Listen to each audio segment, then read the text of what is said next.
Development Management and Licensing Committee. An echo here somewhere. Are we live streaming?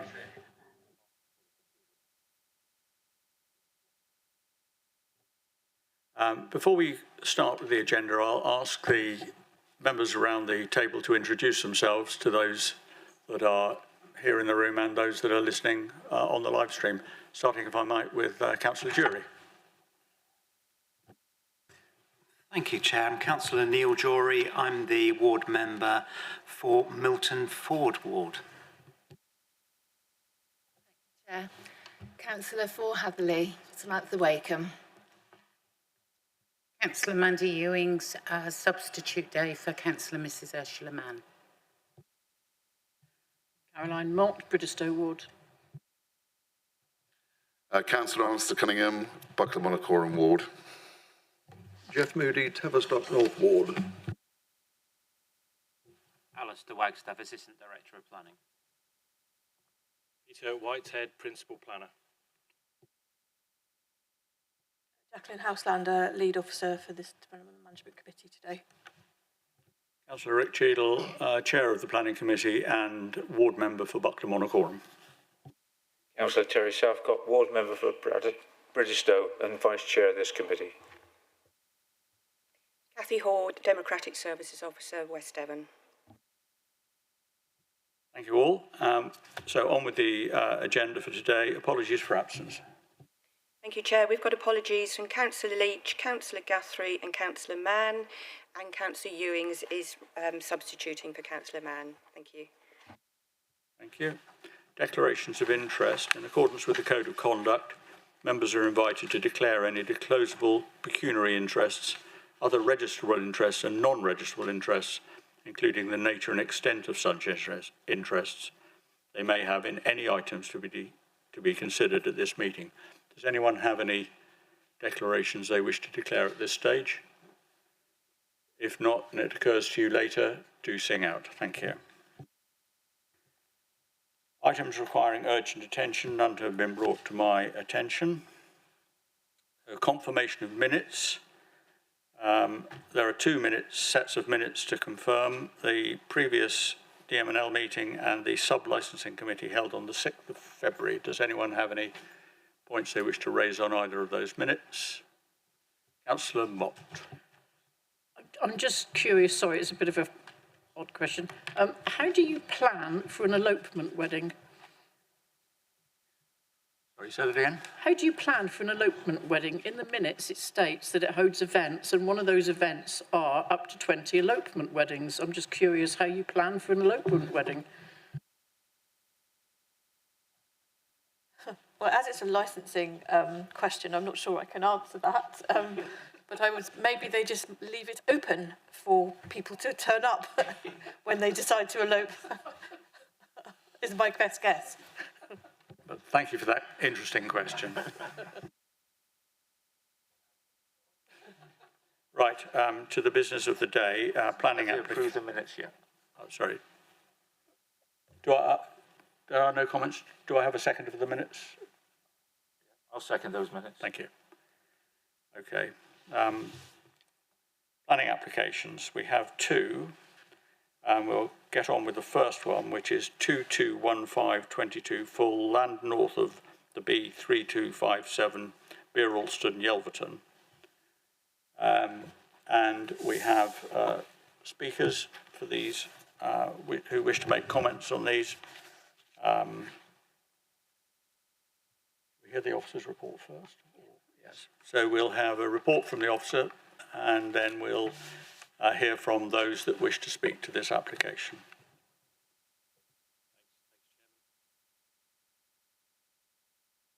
This is, application 221522 full, and I will go on to describe the site and the application. This is the location plan. The site is outlined in red on here. Members will note that the site lies to the east of the village of Beer Alston and beyond the boundary of the settlement and within land which we would consider to be countryside. The neighbourhood plan, I would note, has no development boundary, so it's a matter of interpretation, but this site forms part of a field and therefore logically lies in the countryside.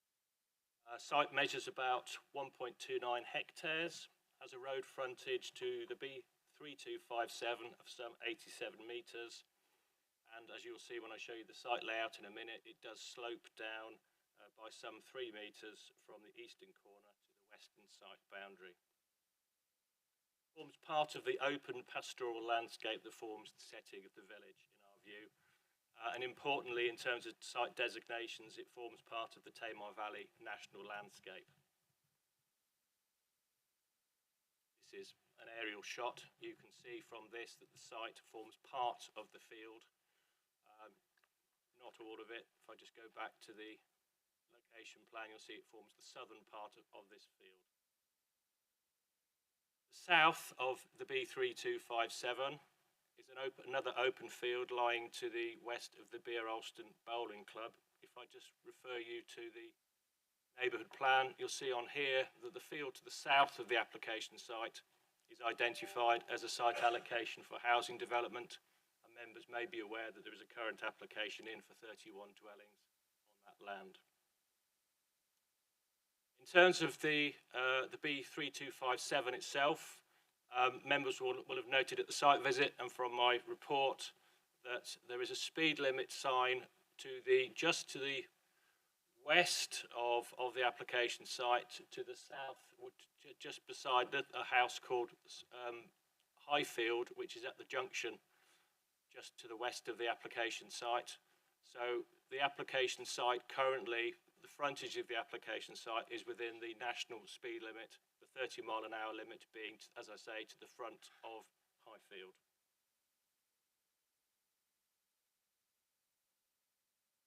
Moving on then to consider the proposal itself. It's a proposal, as you will see, for a convenience store. Make clear in the report at various points that it's an application for a convenience store. It is not an application expressly for a co-op. Members will note from the report that the planning permission goes with the land, so were planning permission to be granted, it could be implemented by anybody. A permission would not be specific to the co-op to be implemented. So any retail operator could take that permission up. This then is the site layout. Members will note that the access is roughly central on the site frontage, with the store building situated to the west of the site and the parking area to the east. There is a delivery and plant area to the northwest, to the rear of the building, as you will see. In terms of boundary treatments, I'll come on and show more detailed plans as I move through the presentation, but I would note at this point that the front boundary hedge, there's currently a Devon bank that fronts the site. That is being removed in part to the west of the access. It's being removed and replaced with an earth and stone wall and a verge. And to the western side of the access, compass point's wrong. The western side of the access is being removed in total and replaced with an earth and stone wall and a grass verge fronting the road. And to the west, east, is being retained in part, but also will be a grass verge.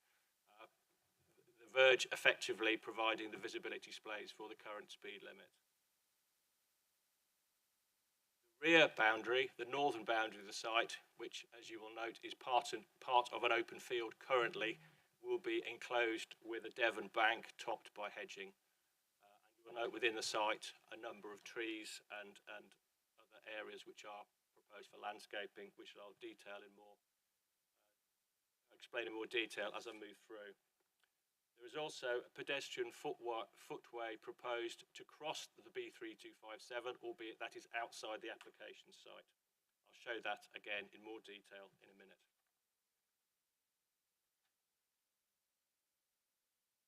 Now, this is the coloured version of the site layout. You'll note that the store building, as I say, is to the western side of the site, set back from the road by about 8 metres. Highfield, the nearest residential property, lies directly to the west at the junction of the two roads. And at its closest point, Highfield is about 15 metres from the nearest corner of the store building. And And the store building is also about 7 metres from the boundary of Highfields Garden. The entrance to the store is in the southeast corner, and you can probably see a little arrow identifying that. Car park to the east of the site has 18 spaces, including 1 space for disabled persons and 1 space for parents with children. There are 2 further spaces to the north of the store, which are for staff purposes. EV charging is proposed, though no exact details have been provided by the applicants. Bicycle parking is proposed to the site frontage.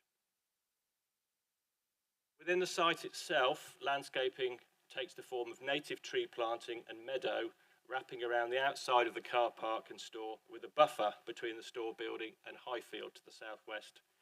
There is also native hedge planting atop the Devon banks to the site boundaries, including the proposed new bank, but also reinforcement of existing boundaries where necessary.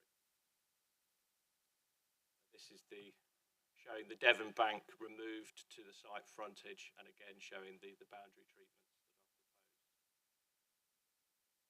This is the landscaping scheme, which shows again in more detail the proposed planting within the site, including substantial tree planting around the outside of the car park and store, a buffer strip to the west with Highfield, and new banks to the north boundary, and as I say, an earth and stone wall to the site frontage.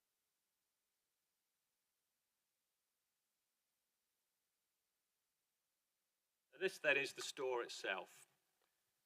Measures 25 metres long by 15.5 wide by 5.9 metres high. It will be externally clad with natural stone and vertical timber boarding, with a roof clad with powder-coated corrugated metal sheeting. Internally, the store has a sales area of 235 square metres, together with a back-of-house area containing freezers, staff toilet, office, cleaning and service area, giving the building a gross internal area of some 353 square metres. The entrance to the store is to the southeast corner, as I mentioned, and a wall-mounted ATM is also proposed to the side of the entrance doors. In terms of the operating hours of the store, having sought clarification from the agent, I can advise that the store operating hours are proposed to be 7 AM to 10 PM, not 6 until 11 PM, as earlier explained in my report. These are then our further elevations, just a blow up of the earlier plans. You can see the timber cladding to the elevations and stone to the eastern elevation. Again, these are the other 2 elevations, north and west. This is an illustrative sketch, again showing the broad appearance of the store with stone cladding to the west, to the east elevation, and timber to the other elevations.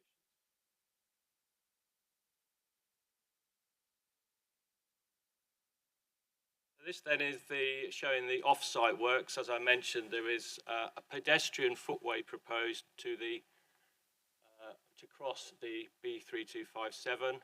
You'll note a crossing point just to the southwest corner of the application site, an uncontrolled crossing which leads to a new footway on the southern side of the road, then linking round the corner to the down, as we looked at on site earlier in the week. The footway is proposed to be 2 metres wide, and in part will be provided on an existing grass verge. It won't be wholly provided on the grass verge though, because at the eastern end, where the grass verge goes to a point, it will involve the removal of part of an earth and stone hedge that currently bounds the north elevation of Downview. That land is, I believe, all within the public highway, not within the ownership and control of Downview, so it's all within the public highway. But that work is all proposed, including the reinstatement of the earth and stone hedge, is proposed by the applicants and can be secured were permission granted via a legal agreement.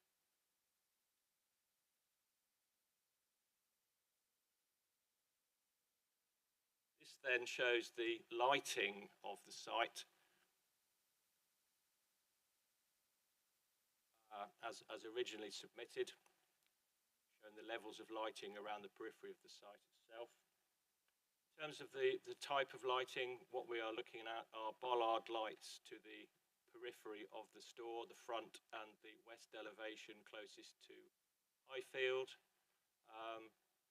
Floodlights to the north of the store to serve the delivery area and servicing area, and a number of street lamps serving the access road and main car parking area to the east of the site. Members will note that one of the reasons for refusal, as currently tabled, relates to light spillage and the impact of that upon Highfield's garden and the amenities of people living in that property. I will be asking to amend that reason for refusal in line with this amended lighting plan, which includes hedging to the periphery of the site, and therefore shows that there will not be spillage from the bollard lighting in particular into Highfield's garden. That being so, I will be asking members to change the reason for refusal to delete reference to light pollution and, as I say, impact upon that property. This then is one of the other plans. This shows the intended drainage arrangements with surface water disposed of via various soakaways. So then looking at the site in terms of a number of photographs, this is the view approaching along the B3257 from the east. You can see the bungalow Highfield painted a sort of a pink colour. The store building will be to the front of that on the right hand side of the road behind the bank that we can see, albeit part of that bank will need to be removed and rebuilt, as I've explained. This is a view directly down the road, so you can pick up the houses in down view on the opposite side of the road.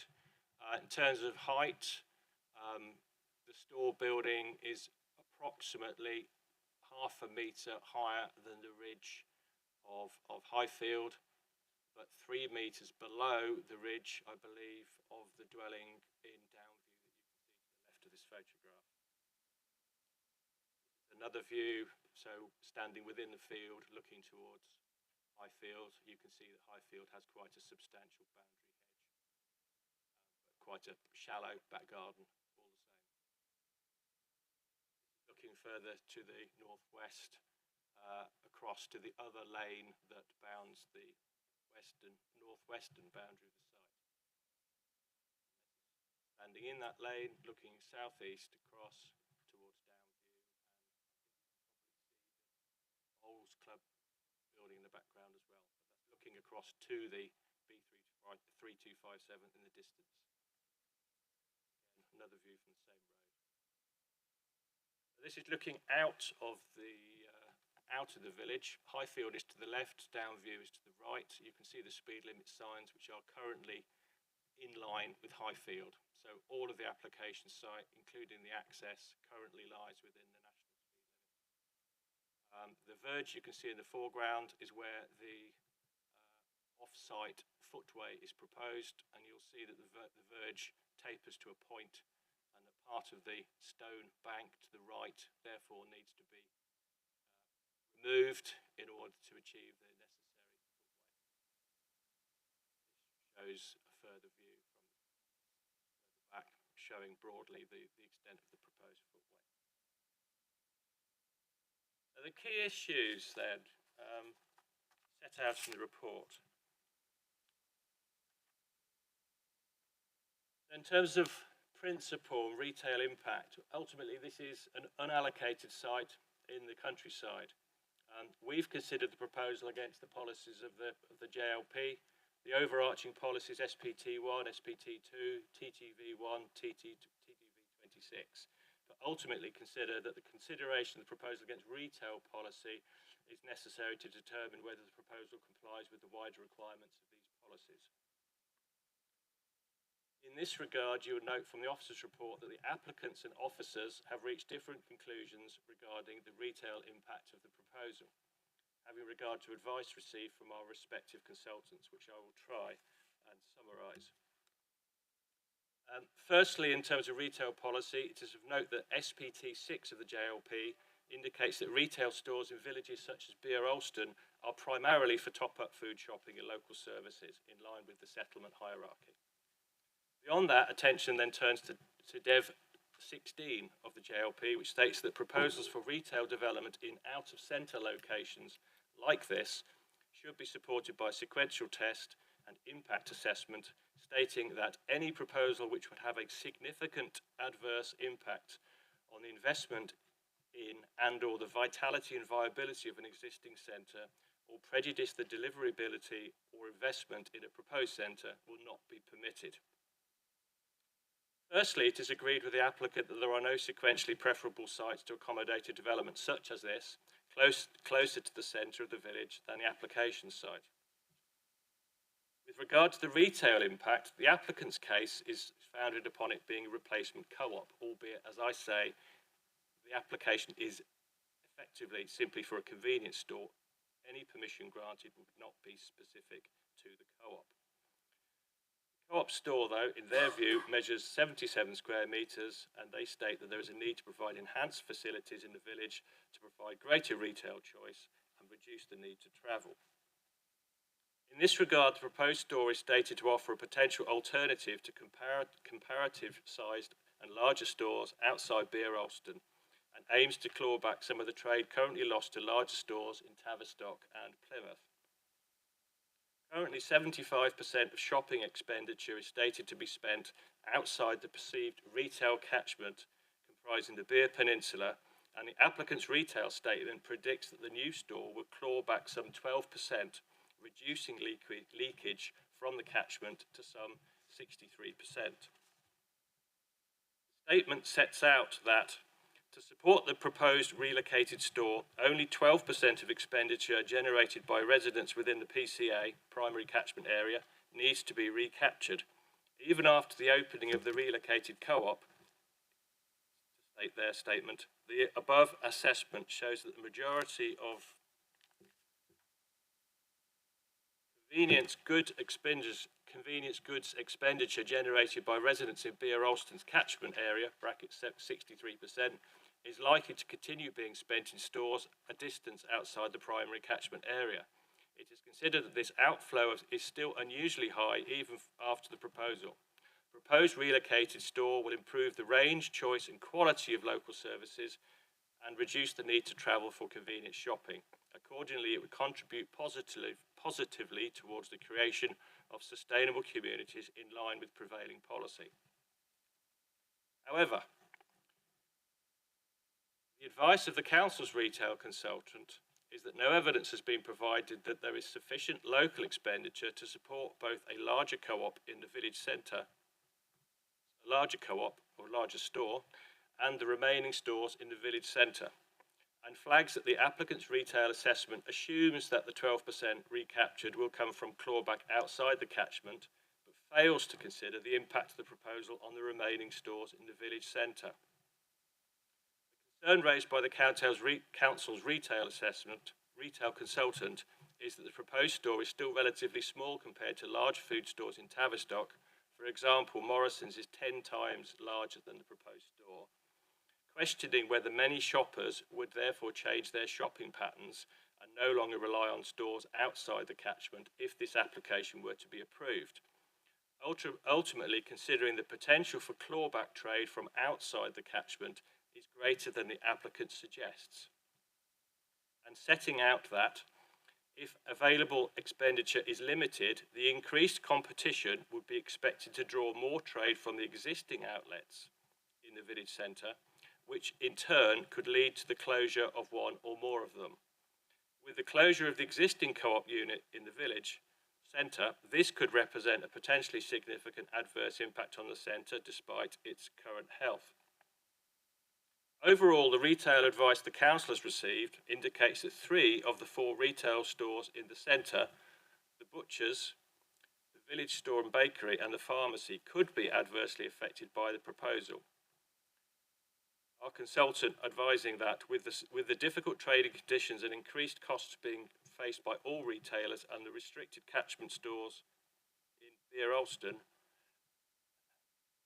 any or all of them could be vulnerable if the proposal were to be approved. We are aware from correspondence from the existing co-op that it may close, and I've summarised their letter in my report. The applicants have said as much, and this in turn would have a harmful impact upon the retail offer of the village centre, the co-op logically being the centre's anchor store. But the council cannot prevent that happening, and that decision is clearly up to the co-op, whether they to continue trading in the village centre or not. The concern of officers relates therefore to the wider impact of the proposed store. Whilst small compared to large food stores in Tavistock, the proposed store is likely to have the combined floor space of all the stores in the village, and is considered likely to draw further trade and footfall away from the village centre, as noted, potentially resulting in the loss of one or more of the remaining stores. Whilst the impact of the new store cannot be predicted with absolute precision or certainty, the council's retail consultant concludes that the risk of a significantly adverse impact on the vitality and viability of the centre, and this being the policy test set out in Dev 16 and indeed the MPPF, is considerable, and for that reason we would suggest the application should be refused based on retail planning considerations alone.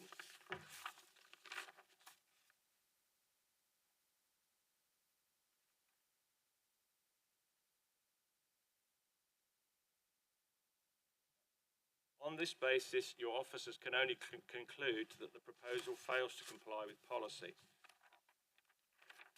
Turning then to the second reason for refusal, and the second key issue in our view, impact upon the national landscape. Chairman, members, we have no issue with the design of the store per se. It superficially resembles a barn, and the materials palette is appropriate, being a mixture of stone, wood, cladding and profiled sheet roofing. Our concern is focused on the building's imposition in the landscape, currently an open pastoral landscape and an important part of the village's setting.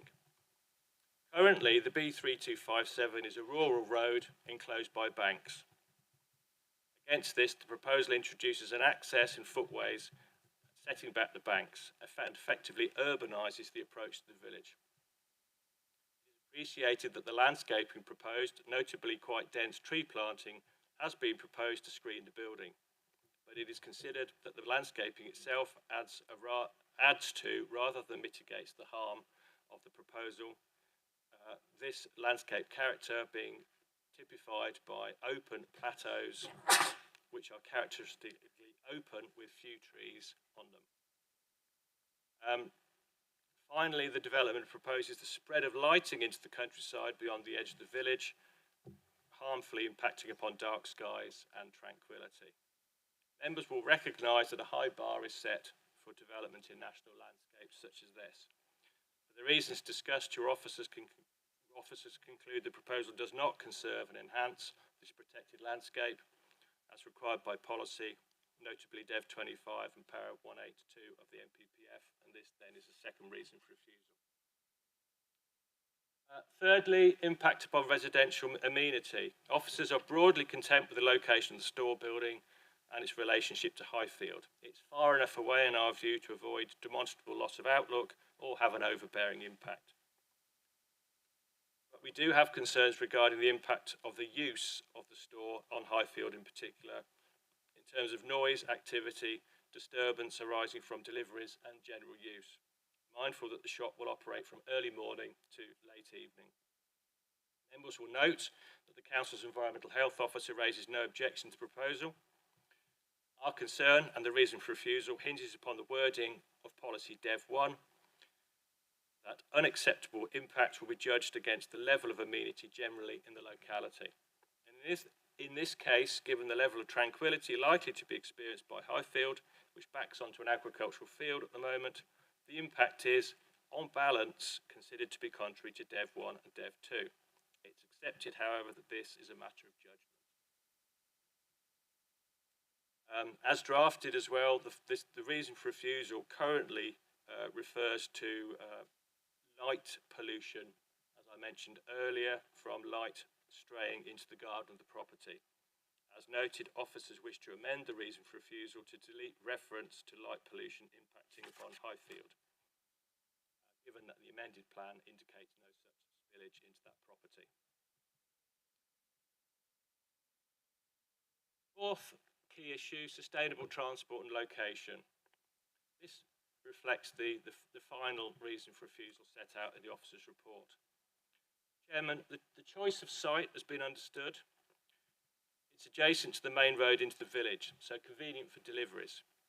And as discussed, having regard to retail policy, in the absence of other available sites, an out of centre site such as this complies with the centre sequential test. The application is accompanied by a sustainable travel plan, which officers have accounted for, which sets out proposals for car sharing, etc., particularly by staff. But the site is still nevertheless on the edge of the village and in excess of an 800-metre walk uphill from houses to the west side of the village. Added to this, and fundamentally, is the concern that the proposal is likely to divert trade from shops in the village centre, which in turn would likely, in the view of officers, result in increased car usage as the site is less convenient to reach on foot than stores currently in the village centre. Clearly, this conclusion is at odds with the views of the applicant, who consider that the proposal will result in more people shopping locally in the village rather than driving to Tavistock, so that there will overall be a reduction in vehicle movements. Chairman, the other key issues are set out below and discussed in detail in the officer's report. Officer's recommendation does not turn on these issues, but I will obviously be happy to comment on any of them if members wish. I would, however, note the receipt of amended comments from the County Highway Officer, which are set out in the report, acknowledging the level of public interest in moving the speed limit further out of the village, so that the access to the store and footway crossing is within the 30-mile-an-hour limit, and seeking a financial contribution towards the investigation and consideration of such. This could be secured by a legal agreement. Turning then to the officer's conclusion and the planning balance. Clearly, this is a difficult application. Officers recognise the level of support for the proposal from the local community and the parish council, and equally a number of objections. Whilst the consideration of retail impact is based on judgment and cannot be predicted with absolute certainty, your officers are conscious that the council's retail consultant concludes that the risk of a significantly adverse impact on the vitality and viability of the centre is considerable, including the possibility that the proposal could result in the closure of one or more of the existing retail units. In view of this advice, your officers have reached the conclusion that the proposal conflicts with the retail policy stated. This factor weighs heavily in the planning balance. The difference of opinion between the councils and the applicant's retail consultants also has implications for the consideration of the sustainability of the site's location. The applicant considering that the proposal will reduce vehicle movements to stores in Tavistock as people choose to shop locally. The council's consultant considering that the proposal will not demonstrably change people's shopping patterns in this regard, yet leading your officers to conclude that by diverting trade and footfall from the village centre, the proposed store will result in increased car movements as the store is on the edge of the village and not so easy to reach on foot. On this basis, officers conclude that the store's location is not sustainable and does not readily support a move towards low-carbon development. This also weighs against the proposal in the planning balance. With regard to the impact upon the national landscape, it will be difficult to conclude that the construction of a large building and associated development in a characteristically open pastoral landscape such as this conserves and enhances landscape and scenic beauty in line with policy. And in the view of officers, no justification for the development exists in this regard to outweigh the harm. It is accepted, though, that there are no sequentially preferable sites within the village for such a development if it was justified, and that the site is logical in terms of its location adjoining the main road into the village. Finally, your officers raised concern regarding the proposal's impact upon the neighbouring property Highfield. This concern weighs least in the planning balance, but on balance, your officers consider the proposal would cause harm and is on balance contrary to policy, hence a reason for refusal. There are planning benefits, it is accepted, arising from the proposal: job creation, biodiversity, net gain. But these are of insufficient weight in our view to outweigh the harm identified in the reasons for refusal and the report. Accordingly, the proposal is considered to conflict with the development plan and refusal is recommended. Finally, in this regard, as noted, the officer's recommendation is subject to the alteration of reason for to delete reference to light pollution impacting upon the amenities of Highfield. Thank you very much for that comprehensive run-through of the report. I will come to the committee in a minute for questions for the officer. I have one.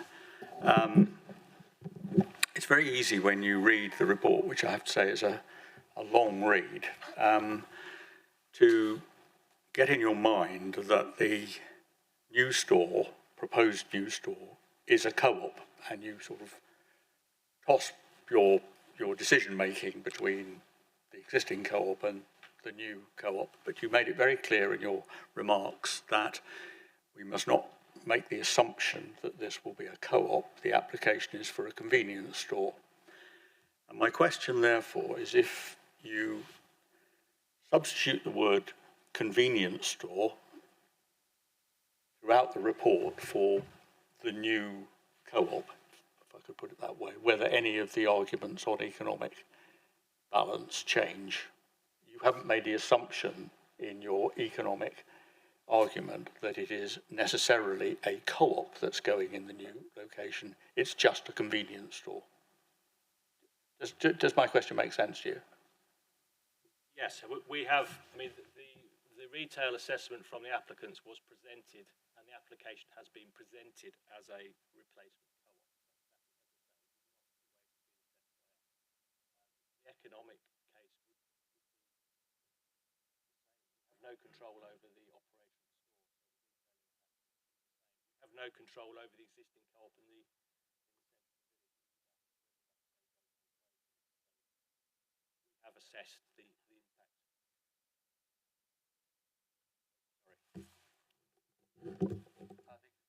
Have I answered the question? You've answered my question, that you've done the assessment on the basis that it's a convenience store, convenience store, not necessarily a co-op convenience store.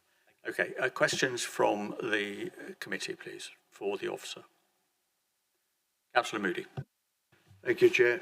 Can everyone hear me? Yep. Just a question about its position. It's suggested that it's in the countryside, outside the settlement boundary.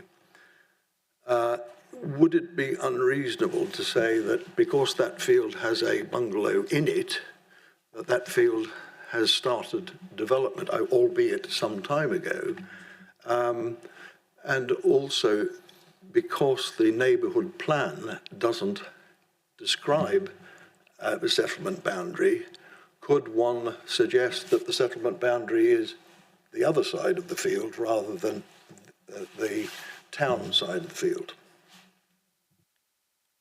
So if we look at the location plan here, obviously the site is outlined in red.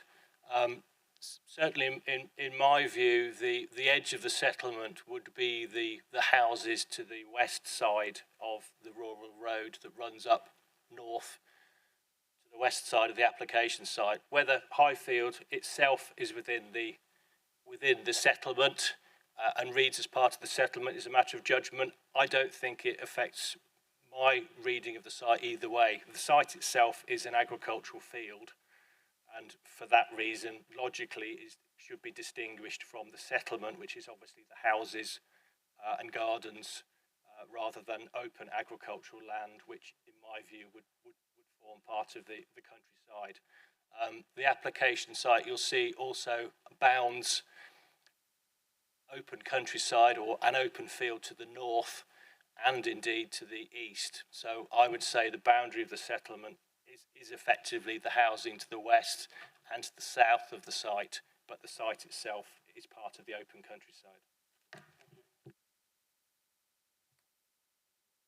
And another, okay, keep going. No, keep going. My other question is about the access to the current store in town. We're talking about sustainability and the thought that shoppers would have to use their cars to get to this to the new development. But what we saw on the site visit is that there's a car park at the back, more or less, of the old centre of town co-op. So it appears that people are already using their cars to access the old co-op. And I also noticed in the high street there was very limited parking. So compared to the old version to the new version, and being 18 cars in the car park, would there be a considerable change in accessibility and sustainability? My assessment is really considering the village centre as a whole rather than any particular store. The village centre is in the centre of the village, so it's walkable from most properties, assuming a sort of an 800 metre maximum walking distance. So it's central.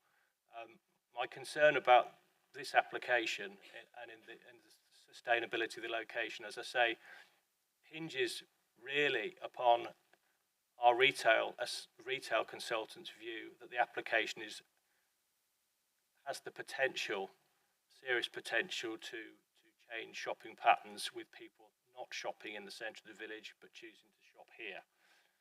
And because of that, because of this site being on the edge of the village, on the eastern edge of the village, and therefore a reasonable distance from the western side of the village, that is going to promote people driving here rather than walking. So it's comparing access to the existing village centre versus this site, which is on the periphery of the village. Thank you for that. Can I have a follow-up? We haven't heard about public transport and what the current situation is with the public transport which would access that site, just to understand what that accessibility is. I believe, well, there has been some discussion about sort of buses accessing this application site. I'm not aware of anything that has moved on in that regard with the bus operators. Nothing has been brought to my attention. There is a bus stop relatively close on the south side of the B3257, more or less at the junction of Downview. I believe it's a request stop, but it doesn't provide, I understand, a very regular service. I'm not aware of any other bus services, but the proximity of that bus stop to the application site was something we were mindful of. Thank you. Does the committee have any other questions for the officer at this stage? One more question, thank you. Yeah, which is with renewables. Are there any? I don't see any plans for solar panels or renewables with it. It's not. No, well, solar panels weren't proposed by the applicants. In a protected landscape, it's a moot point as whether we would have promoted them or not. Certainly, the council has refused solar panels in protected landscapes such as this before. It wasn't something I pursued with the applicants, given other concerns regarding the application as a whole. There are some low carbon aspects of the development. Certainly, they are promoting, I believe, air source heat pump to help, and also EV charging and other sort of low carbon measures. But no. One more question. The final question. I'm just trying to go through the list. You say that one of the reasons for objection is noise, activity, disturbance. We've removed light pollution, but environmental health have not objected on those. That's correct. Environmental health haven't objected. So yes, this is quite a difficult reason for refusal in a way. We have focused upon the precise wording of our own JLP policy, which talks about the existing standard of amenity that residents would expect. As I said, I think in my presentation, this is very much an on-balance reason for refusal. Whether members share it is up to you to decide. But we felt that the likely impact of a store operating from early in the morning to late at night, deliveries, comings and goings, etc., was sufficiently harmful to. Thank you very much. Thank you. Councillor Jury. Thank you, Chair. I've kind of got two parts to my question, so bear with me if you will. The report of the consultants that the council employed, I think, ended up with the conclusion that were the application be allowed to go ahead, it's likely that one store, probably a convenience store, would close in the centre of Beer Alston. Am I right in saying that? There is, there is another convenience store in the centre of Beer Alston, the Premier store. I think their view was that the Premier store would not be materially affected. I think their view was that the butchers, the village store stroke bakery and or the pharmacy were more likely to be affected by Okay, so thank you for that. I mean, part of my question was going to be, presumably, were the new store to be a co-op, it would be the co-op in the centre of town that would close, and my question really was whether, therefore, the centre of town would be unduly affected. And moving on to my second part, I'm very mindful in my considerations of SPT1 and SPT2, and I note the conclusions that you've drawn, and I think you've been at pains to stress on balance throughout. And I'm just interested as to whether you think a new development in this place could actually fulfil and meet both SPT1 and SPT2 by virtue of, under SPT1, providing opportunities for business growth and also enabling a sustainable society where neighbourhoods and communities have a mix of local services and assets, but also continue to meet SPT2 by reason of still having access to a vibrant mixed-use centre. Is it possible that both of those things could be achieved, or do you think they're directly in conflict?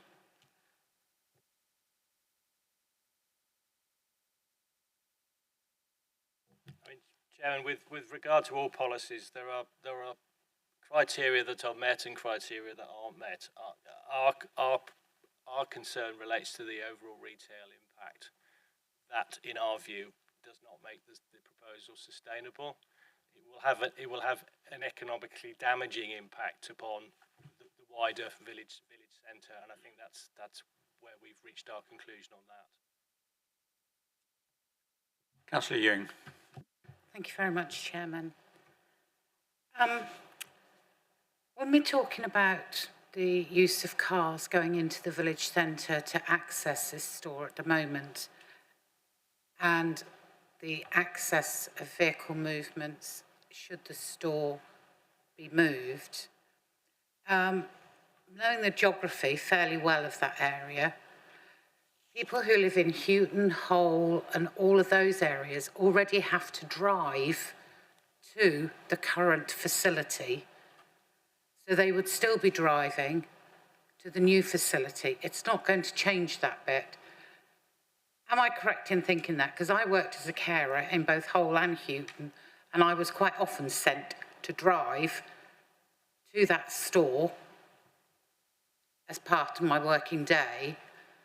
And if I was going to a new store in the similar sort of place, if you were driving, but actually I could park in it instead of the usual trying to get there angle that I used to have to go through when you've only got an hour's visit and you've got to fit it all in. It's not easy, trust me. So has that bit been considered within the study that was done? Thanks, Councillor. The perceived catchment of the store is the entire Beer Peninsula. So, yes, indeed, there will be customers coming to this store, or indeed the village centre from throughout the peninsula. That's accepted. In terms of increased car movement to the proposed store, as I was said a moment ago, we are considering the retail advice we've received, which implies that the proposed store, by virtue of its scale and location, is likely to change the way people shop in relation to the village centre, drawing trade and diverting trade from the village centre. And as I said, it's not the existing co-op, it's all of the stores in the village centre we're comparing. The village centre, as I say, is convenient to be reached on foot, certainly from residents in Beer Alston. I appreciate there are people who drive from outlying areas, as you've said, but comparing the village centre and the primary catchment, if you like, from the people who live in the largest village on the peninsula, Beer Alston, it is comparing their movements between the village centre and the proposed site, which concerns us because of the fact that this site is on the edge of the village rather than centrally where it can be easily accessed on foot. Follow that up, please, yes. Mr. Whitehead. Some of the developments that are coming on board and have been built around that area are predominantly for younger people. Now, those people, and a lot of people in Beer Alston, will work and not in the peninsula. So I would imagine, thinking how I would work, and actually my daughter lives opposite one in Kilcampton, and it's really interesting to watch the movements. They are very busy first thing in the morning as people go to work, and they're also very busy as they come home from work because they're picking something up on the way home or grabbing breakfast, whatever, on the way out. So that could be another area, and those people don't even use the village because the village isn't open when they want it to be. So that could be another angle that could be considered. And with further development in that area being proposed of residential properties, that could mean more people could actually walk to it than possibly do now. And if the buses are changed around, would that make it a more viable site? You might have to leave that for debate. I do realise that. As I've just said the final bit, I realise that could be more debate. I think it's just important for members to note that whilst the two other sites are identified in the neighbourhood plan, they're yet to be approved. And so whilst they're there, there's no guarantee that those developments will ever happen. And so what we're considering here is this application in isolation. Right, committee, have we exhausted our questions for the officer? Not quite, by the look of it. Sorry, the store delivery times. I know that previously, quite a few years ago, I do admit, since I've sat and done this, that the store delivery times, they can be set out in a Section 106 agreement. Would that be what you would be looking for? So that does actually perhaps provide some comfort for the residents of Highfield.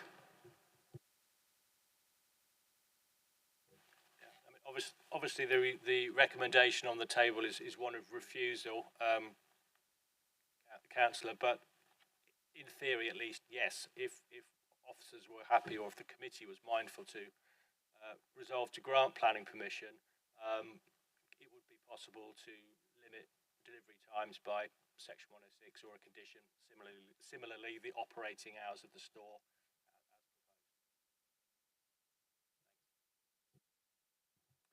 Okay, we'll leave questions for the planning officer there. We have 3 registered speakers today, and the first of those is Mr. John Schutkaka. I've pronounced that correctly.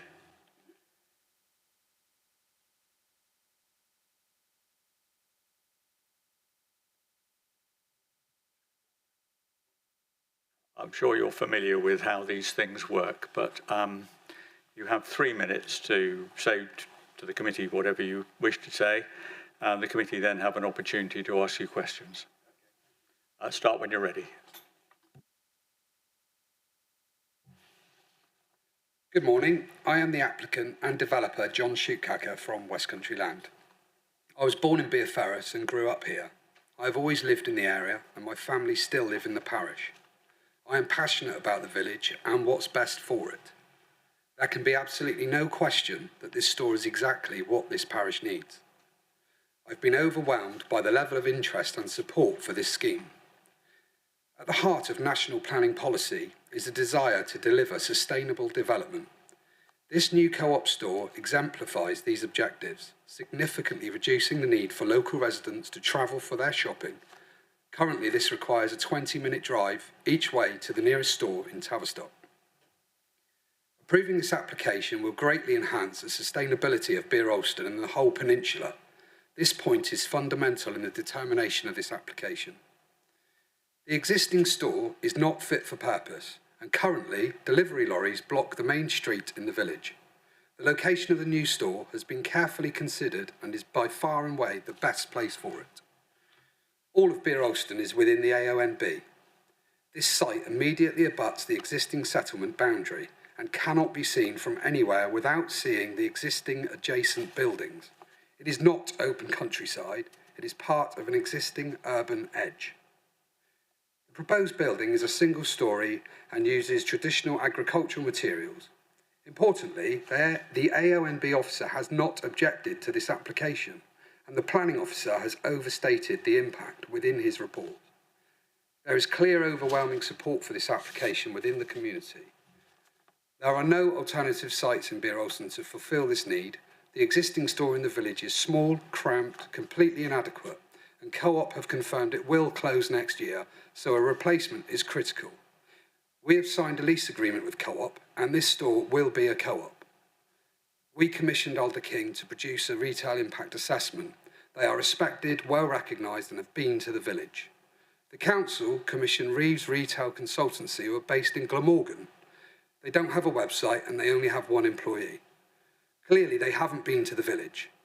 For the planning officer to give so much weight to this report is simply ludicrous. How can a remote consultant based in Wales possibly understand the necessity for this store?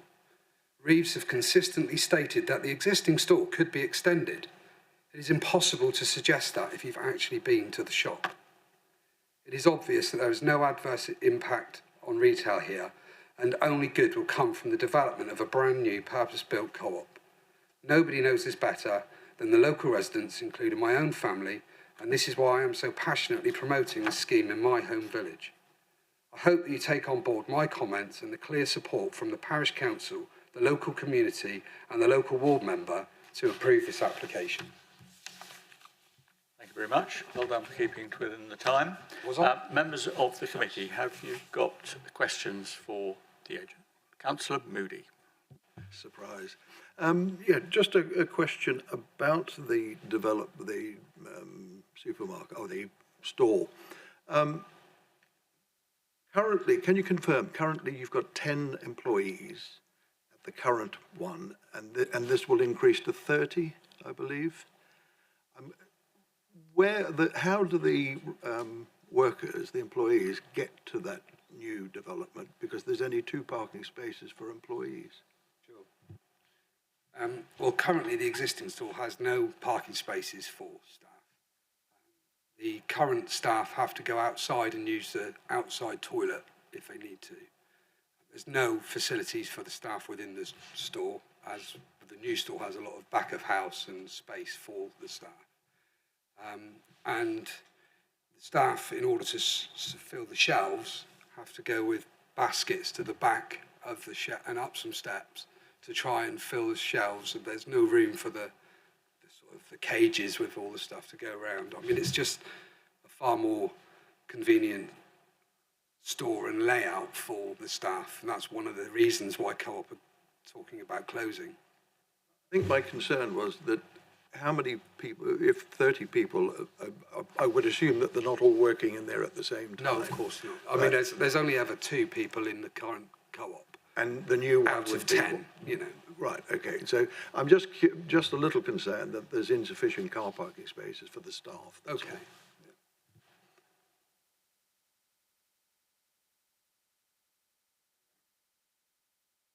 Councillor Moody? You're done. Yes, thank you. I think, so I just, sorry, I mean, we think that potentially the idea, one of the benefits of this new store, in our opinion, is that there'll be more jobs for local people to go to, in which case there's a lot of affordable housing and younger families that live in this area of the village because of the new development across the road, and therefore there could well be people walking to work rather than driving to work anyway. That's the whole point. And the bus stop as well is 20 metres away from the site, the existing bus stop. But one of the suggestions which has happened throughout the process is that we could look to improve the bus stop and create a new bus stop, or even consider the bus coming into the store, because the lorries will be, so there'll be room for a bus to come in, turn around and exit again. So we could provide a new bus stop. There's been some engagement with Stagecoach over that, the bus operator, and also Devon County, and that's something that we are willing to consider and look at, but hasn't yet got that far. Councillor Mott. Sorry, can I just get, because you mentioned the development to the south of the site which hasn't had approval yet, and you also stated that the Tamar Valley had not objected, but there seems to be a ream of objections within their submissions. Other than the lighting and the adjustment to the landscaping, what other efforts have you made to mitigate their concerns within the setting? I think that, first of all, your point on the development to the south, I wasn't talking about the current live application. I was talking about Downview, which is all affordable housing created by Hasto Housing. So that's the development I was talking about. So far as the AONB comments, we've had our ecologists work with promoting the landscape and the plans within that, and we've implemented extra planting and tree planting through that negotiation and discussion. So I'm not sure if we're talking about the latest plans that have been produced, but there was an updated landscape plan which was submitted with the application to further address the AONB unit's concerns. Councillor Ewing. I'm not sure if this gentleman is the appropriate person for my question. Is there anybody actually here from the Co-op? Sorry. Is there anybody actually here who's speaking from the Co-op? I will try this gentleman then.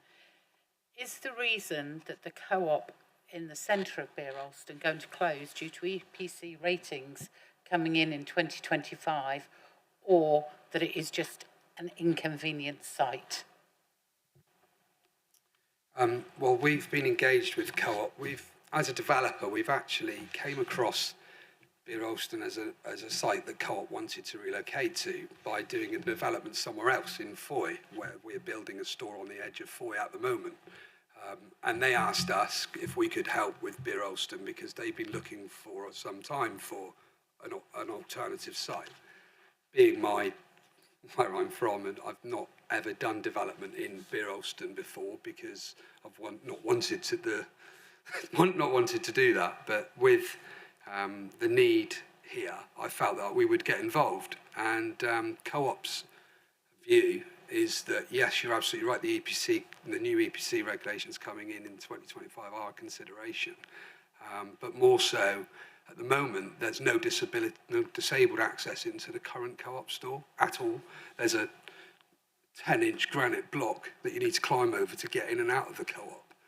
I find it funny that there's a silver disabled badge to press to open the door, but then you can't get in. So I don't really get that. But anyway, that, for sure, the co-op store is just not adequate, and they have a duty to their staff and to their customers to create a safe environment where they're going to be able to deliver. And at the moment, they cannot do that. You mentioned just now that you've signed a lease agreement. That didn't show up in any of the documents I've read, unless I've missed it. So could you enlighten us a bit more about that? Because there's a different complexion on the application. I think it does, absolutely, which is why, if I'm honest, my speech didn't include it. I added it in pen, so I was lucky to get in 3 minutes. But we've signed a lease agreement which is conditional, subject to us getting a planning permission. Obviously, we cannot commit to a lease and providing a building to the co-op without having a planning permission to be able to do so. So the reason we wouldn't submit that confidential sort of commercial information is because it's conditional upon the planning permission.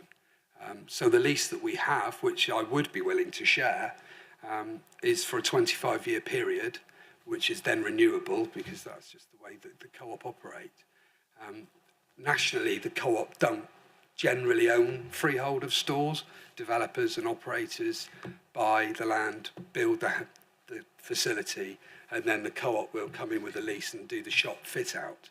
So I can share this information, we're intending to buy the site and build the building, which is a kind of a shell, and then co-op come in and fit it out. But the co-op's fit out is close to £2 million. Sorry, could I just interrupt? Sorry to interrupt, but this is actually not relevant to the planning considerations that we are now looking at. Sorry, I don't see the question. Your lease arrangements are irrelevant to our planning considerations here today. Okay. It's about a retail convenience store on the edge of the village, whether it be co-op, whether it be Lidl, whether it be anybody. It's a retail store on the edge of the village, and that's what members must be considering, not that it is the co-op. Thank you for clarifying that. It's a very important point. I've got one question, and I'm not quite sure whether it's for you or whether it's for the planning officer. You said, I think, in your talk to us that there were no objections from the AOMB. So they haven't objected? Yes. In the planning officer's report, it says, against Tamar Valley AOMB, detailed concerns are discussed in the body of the report. So my question really is, do they have concerns or don't they have concerns? I haven't said they don't have concerns. I said right, they have formally objected. Okay, yeah, I just absolutely. wanted to clear that up. Yeah. So they have concerns, but they don't amount... Any development in the AOMB will raise concerns, but it's how you mitigate that. Okay. Say anything? No, just to confirm, and it's in full in my report, but yes, I believe the AOMB service or National Landscape Officer, as is now, does have concerns, and they are set out in detail. But they haven't formally objected. I think their concerns amount to an objection, Chair. They may not have used the word, but if you read what they've said, it is an objection. Okay, got that. Thank you.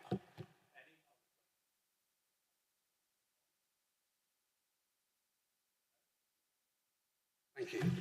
Thank you.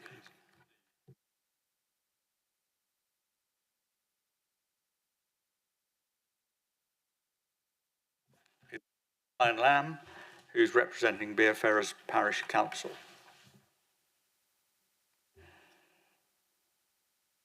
I don't think I need to give you any advice on how the committee works, Mr. Lamb.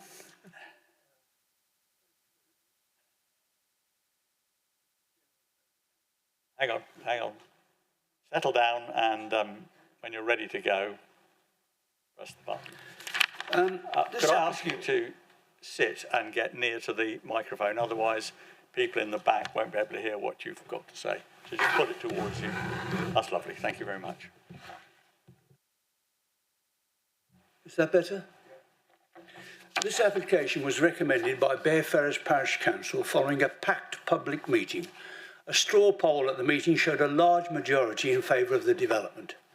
Bellaston is one of the largest villages in West Devon, and it is committed to build almost 100 homes under the current neighbourhood plan. It urgently needs a better infrastructure to deal with the present, let alone the future increased population. This application site at the edge of the village has good road communications, adequate parking and step-free access. This will relieve some of the 4 Street congestion. Car journeys may increase from the southern part of the village, but these will be balanced by residents living near the store, including potential of 68 new houses. Many people already use the hourly bus service. There are 12 bus services a day provided from Tavistock through the village by stagecoach. Many people already use the hourly bus service from the Sherrill Park estate to get to the existing shops. The service circulates around the village and passes the proposed co-op site. Their management and bus operator stagecoach would welcome buses driving into the site, subject to permission from the Devon County bus team who are dealing with that question at the moment. The swept path analysis of 22nd of June 22 shows how emergency vehicles and Arctic lorries can safely access the site. If this is not possible, then we need bus stops adjacent to the store to assist elderly people, moms with prams and those in wheelchairs who find it almost impossible to use the present site. We welcome the proposals by Devon Highways to extend the 30-mile-an-hour limit back to Quarry Corner or the rear entrance of the bowling club. However, we are concerned about the visibility of the person crossing. It's not a pedestrian crossing, especially at night. And if I can, that's the crossing is there. And should have some. Next picture. And that's the view coming into the village towards the co-op site. And that's the picture at night, fellow councillors. You cannot see the crossing, you could not see anybody there, and therefore we are asking the Devon Highways officer to confer with the applicant to ensure that warning signs and possible low-level lighting is provided to ensure that pedestrians can be seen. If you approve this application, then I ask that the Development Committee consider adding 2 conditions to Highways Permission Document of the 12th of February. Add to paragraph 3, F, until the 30-mile-an-hour speed limit is moved eastwards past the bowling club entrance. G, that adequate means are available to the bus service to stop either within the store car park or at the bus stops adjacent to the person crossing. I commend this application to you, Mr. Chairman. Thank you very much. Almost to time. Any questions for Councillor Lamb on the committee? I have Caroline. Sorry, Chair, not of Councillor Lamb, but while we have that photo there illustrating the level of lighting at night, is it possible to have an indication or some sort of idea as to the impact of what the lighting would be should the store go ahead?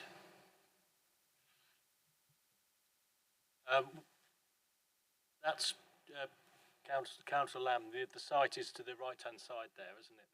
That's driving into the village. So the site is on the right. Obviously, at the moment, it is, as we have said in our report, a dark landscape, being part of the national landscape, dark landscape.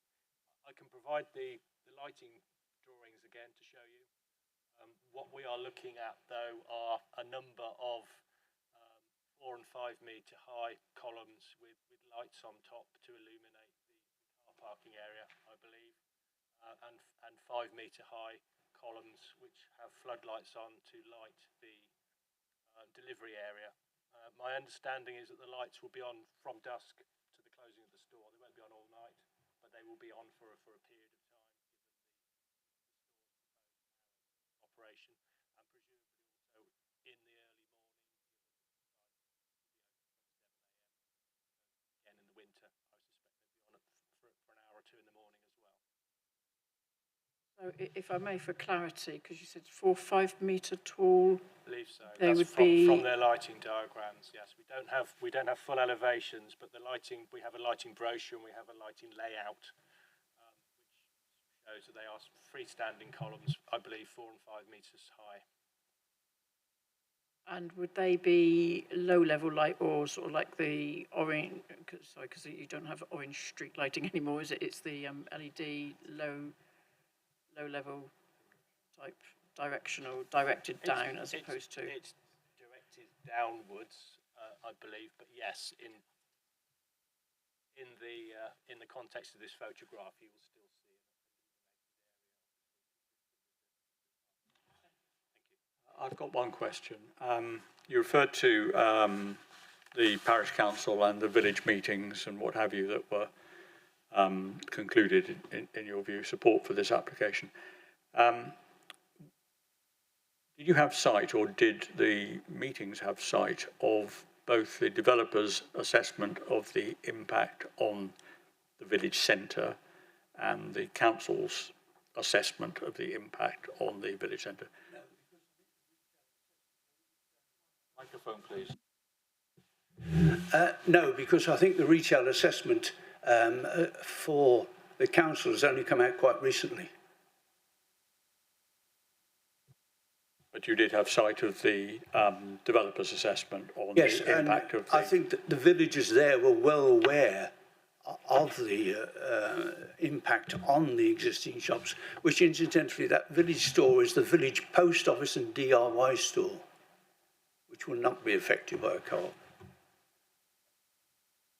Any further questions for Councillor Lamb? Thank you very much.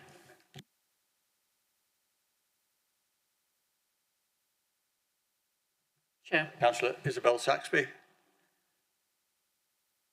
Oh, sorry. Did you have a question, Councillor Yanes? Yes, I did. For Councillor Lamb? No. No. Just out of what the speakers have already said, was the retail study just a desktop study, as has been intimated that the person was sat in an office in Glamorgan? Do you know if they actually visited the site and the village? Was it a desktop study?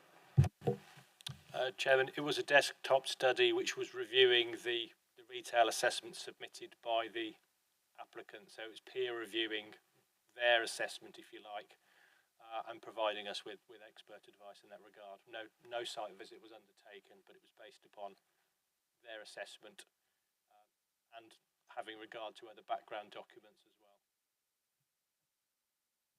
Thank you. Councillor Saxby, you have 5 minutes as the ward member. So when you're ready, off you go. Perfect. Okay, thank you so much. And I want to say thank you to the councillors who came out on site. It's really important that happens. And thanks to the planning officer. It's not an easy job doing this. So I really appreciate the time and effort that you put into the application. So there were some points that came up, and I'm not going to talk about them, but I just thought it was worth mentioning. There are 2 contrasting impact reports. This provides 30 jobs for local people, elderly access to the village. My grandmother's 84. She has to drive all the way into Tavistock to do her shopping. She doesn't like driving. That makes her quite afraid into Tavistock. Keeps money local and on the peninsula. There's just a few points that came up I want to mention, but this is one of the biggest villages in West Devon. The peninsula itself has 3,000 people on it. It's not just Beer Alston using this co-op / convenience store. It would be 3,000 people. This is a growing village in line with the Beer Alston Neighbourhood Plan and the Joint Local Plan. We've allocated land for 86 homes. This village is going to grow if we're to meet our housing targets and tackle our shortages. So it's important we provide adequate services for the families who are going to live in Beer Alston, especially young workers, children growing up. This gives them their first job and opportunities.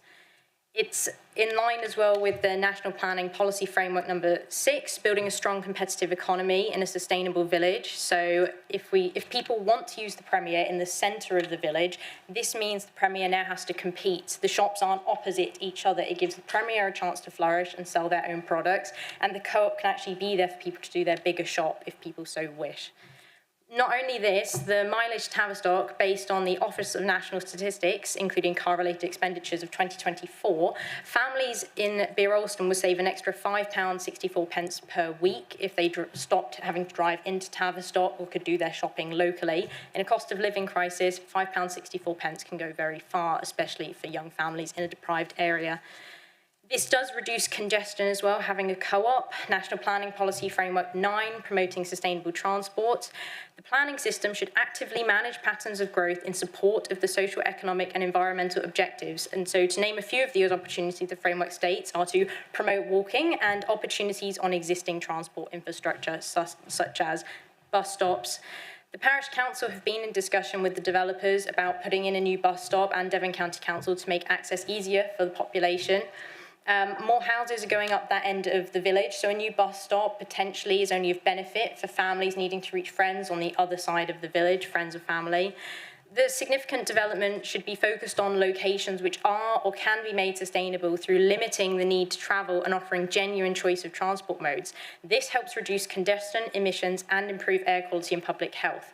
Beer-Alston is a sustainable place. It can be made a sustainable place. At the moment, people are driving into Tavistock. This congests Tavistock, stopping in Tavistock on the way home. People can shop in Beer-Alston. You know, we have housing targets to meet. If we can do that in Beer-Alston, we create a sustainable place where people want to live, work and stay, and it opens a shop potentially that people can, like someone can set up a new business. Another point is trees are good. The Beer-Alston is in a Tamar Valley National Landscape. National landscapes across Devon are signed up to the National Landscapes Association, which will see at least 36,000 hectares of new woodland being established in national landscapes across the UK. More trees are great. It ties in with the national, like Tamar Valley National Landscape. There are more trees going in. The Devon Ash Dieback Resilience Forum, key outcomes are also planting 250,000 trees outside of woodlands and planting a new landmark tree in each parish. The co-op's already taking that step, or this convenience store application is taking that step to improve biodiversity and protect the woodland around here. The main goal of the Town and Country Planning Act is to ensure sustainable economic development and a better environment. I think this application fulfills all those needs and criteria. I hand-delivered a survey to everyone in that village. I got a team of volunteers. 66% of people said they wanted the co-op. You know, there were some points made which have been addressed and the planning officer did bring up and people mentioned them. They've been addressed by the developers moving forward. I didn't really want to even have to debate this point, but obviously it's something that needs to come up. Disability access. If you've been to that shop, you know that shop. There is no disability access. If you have a pram, a wheelchair, a scooter, one of our parish councillors has to drive into Tavistock to do his shopping. There are people in this community that can't do their shopping locally, and I think that with the shop closing in the next couple of the years, we should prioritise our local communities and all the groups in it. I have no doubt that our residents want this to happen, and I recommend that you support this application. Thank you. Thank you, and well done for keeping bang on 5 minutes. Any questions for Councillor Saxby from the committee? No? Councillor Mott, sorry. Let's open this particular can of worms then. You mentioned that they're on, the implication was that although the co-op isn't accessible, I did note on the site visit that there is a store opposite the existing co-op which has adequate access. Therefore, there is shopping facilities within the village for those that need a different type of access. So I'm struggling to understand why the provision of this store on the outskirts of the village would remedy all of that on its own. Yeah, totally. I think that that's definitely a good point because there is one shop accessible. I guess sometimes, like, just what I think is all shops should be disability friendly and have disability access, especially with a step, and with the co-op or a convenience store being a massive corporation, they need to be in line with that. But as well, not apart from shops having disability access or prams or scooters, but the Premier this is one of the points that came out of the survey, and when I talk to people locally, the food choice is so limited in these shops, and people do notice when things get taken away. So someone was saying, I can't get icing sugar in the village anymore because the shops take it down. So Premier is a very limited supply of food. It's a corner shop, a local corner shop. It's not fit for people doing a weekly shop there. And I think for people who need to buy food, prams, disabilities, whatever that looks like, it's important to have a range of things you can get from your local shops. I hope that answers your question or brings some clarity. It did, yes, thank you. Any other questions from the committee?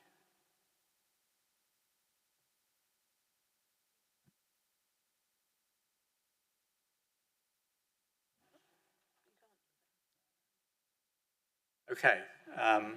I've just been told the Premier isn't completely accessible. Could you take your seat again, Councillor Crozier? Thank you very much. Any other questions for Councillor Saxby? Okay, thank you very much. That concludes the registered speakers. That's sort of the questions over. We are now moving into debate. And then we will proceed thereafter to a vote. So anyone wish to make any comments in debate?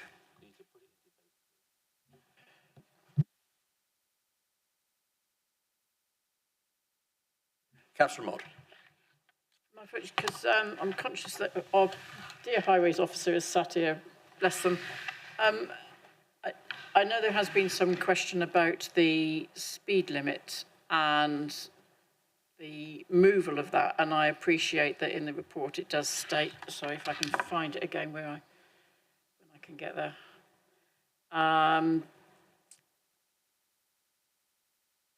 About, my apologies, I just need to find my note that I made and my mouse is playing up. So that Highways are seeking a sum of 5,000 towards the investigation and consideration of a reduction in the speed limit, but it is subject to approval following the due democratic process, so that it is yet to be secured.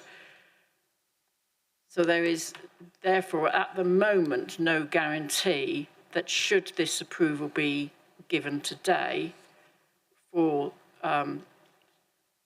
against the officer recommendation, that there is no guarantee that there would be therefore a crossing or a change in the speed limit outside of the entrance, etc. Can we get some clarity around that, please, from either the officer or the Highways officer, please? I can take this initially, Phil, if you wish. The visibility displays that have been provided and the access arrangements that have been provided on this current site layout, which is before you now, reflect the existing speed limit. So they are modelled upon a national speed limit. Obviously the footway currently is shown within the national speed limit, and you'll see therefore that's shown there as well.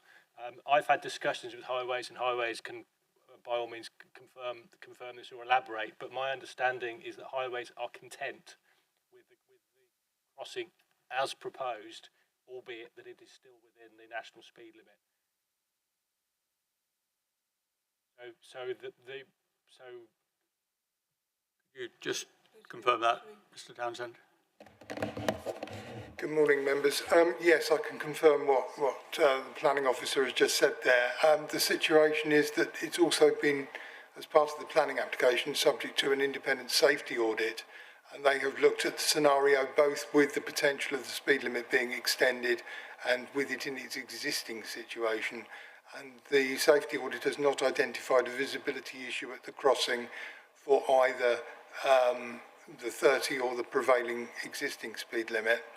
I don't know if this is helpful to make an observation, but obviously if the 30-mile-an-hour speed limit were to be approved and extended, that would come with ancillary extensions to the street lighting along the road, because of course the 30 would in itself have a street lighting requirement, and also the store will have a significant overspill of lighting from the store onto the road in the vicinity of the speed crossing point in the event that the speed limit isn't extended.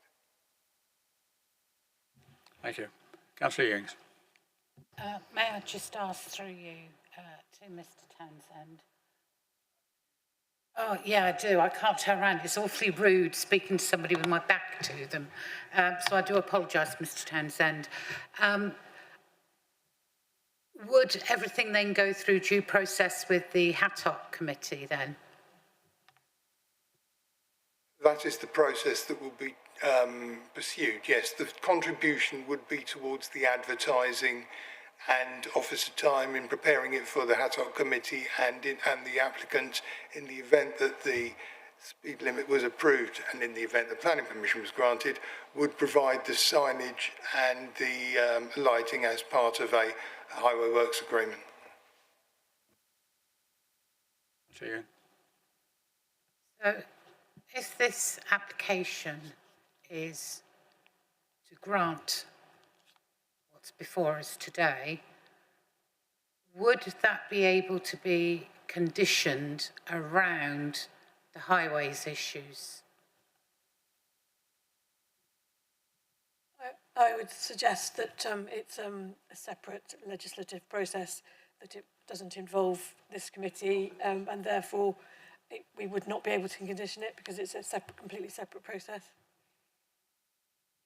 Phil's going to also comment. Yeah, I can confirm from my 40 years experience in doing this type of work that you cannot make a planning application conditional on the outcome of a speed limit or a traffic regulation order. Thank you for that. Any other points in debate? Councillor Jerry. Thank you, Chair. I can quite see why this application has come before committee. It's the classic situation of balancing a number of interpretations of policy, and I'm very mindful in looking at the policy to try and weigh that up. One of the things that I'm feeling a bit concerned about at the moment is the position of the Tamar Valley natural landscapes, I think they're now called, and in particular the light influences that it would have on the landscape. And I wonder if we are minded to approve the application, whether a condition could be to submit, I think it's an LVIA that was considered to be suitable. But looking at the wider picture, and I must confess to being influenced here by the view of the parish council and the local West Devon members, if you look at the Beer Peninsula, it is in essence an isolated community. It's got 1 and a bit roads going in and out. We've seen what's happened recently with Denham Bridge. And looking in particular at the detail of SPT1 and SPT2, building a sustainable community is in essence part of those principles.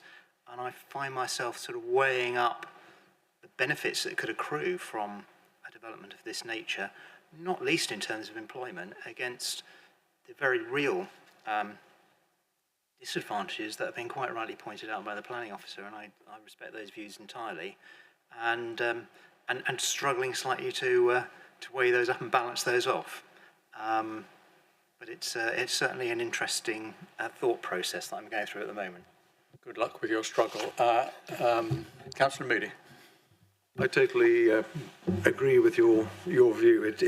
I'd like to thank the officer for a wonderful presentation and an incredible report. It was like a Agatha Christie, as we were saying, all the information that we've got. But I'm struggling as well.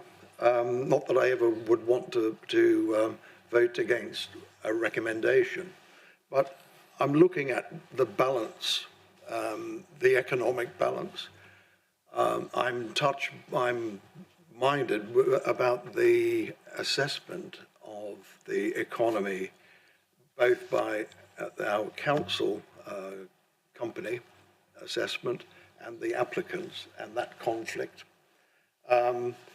the parish support, the increase of employment to the village, the sustainability. You know, I'm sort of trying to weigh up, is this going to be less or more sustainable? We're going to have reduction of traffic going into Tavistock. The size of the building, I've worked out on the square footage, is about a third of the size of Tavistock's Lidl. So it's a very modest building. And also the support from the village that we've been told about. So it's a really difficult one to establish. So they're my thoughts. Thank you. Any other thoughts from the committee? Before we go to a vote, Councillor Ewing. Likewise, I'm struggling, and as I said earlier, that I do know the store quite well from having to traverse my way around it once I finally parked. And actually, the scenario about the icing sugar is so true, because my client preferred to use the Premier, but knew that stock was not as good as it used to be, so you used to have to go across the road. So I know how difficult it is, and the changing of stock and sustainability, etc.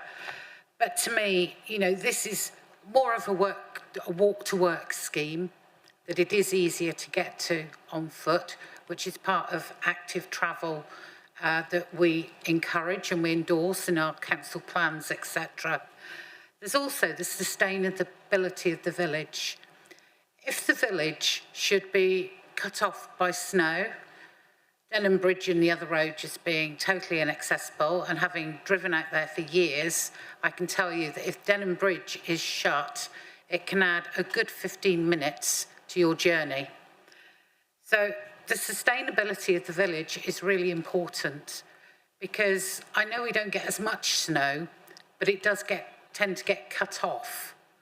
So if you've still got accessibility to be able to get to a local shop in your own neighbourhood, that is really important. The thing that we have to come across in our mind today is it a shop on just the outskirts of the village where there are new developments already built and some in the pipeline, or do we go with the sustainability of the actual village centre? And as a council, we're all about sustainability of village centres and economy, but with the growth in jobs there, and this is really difficult because we'd quite often say, well, it's younger people that want the jobs, but nowadays that's not the case. It is quite often people who've already retired who need to come back to work to prop up their pensions payments that they're currently receiving. So I have to say that I am still in a difficult position. I know what my heart would say, but you can't vote with your heart, you have to vote with your head. And hence I'm struggling, because maybe the head's not as good. But likewise, I would like to say to Mr. Whitehead, I read and reread your report. I was still reading it at 1:30 this morning.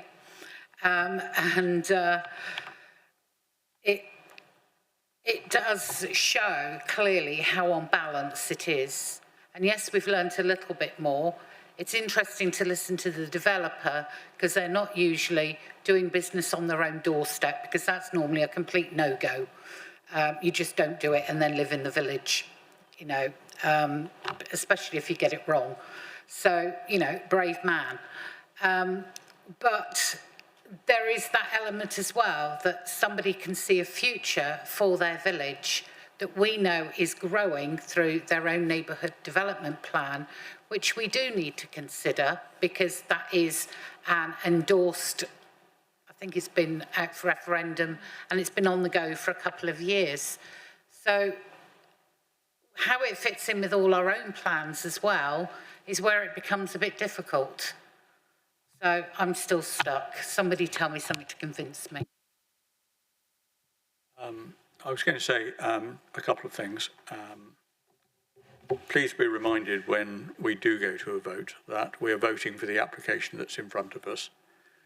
It's a convenience store. We mustn't fall into the trap of assuming it's something other than that which it states in the application. So it's a convenience store.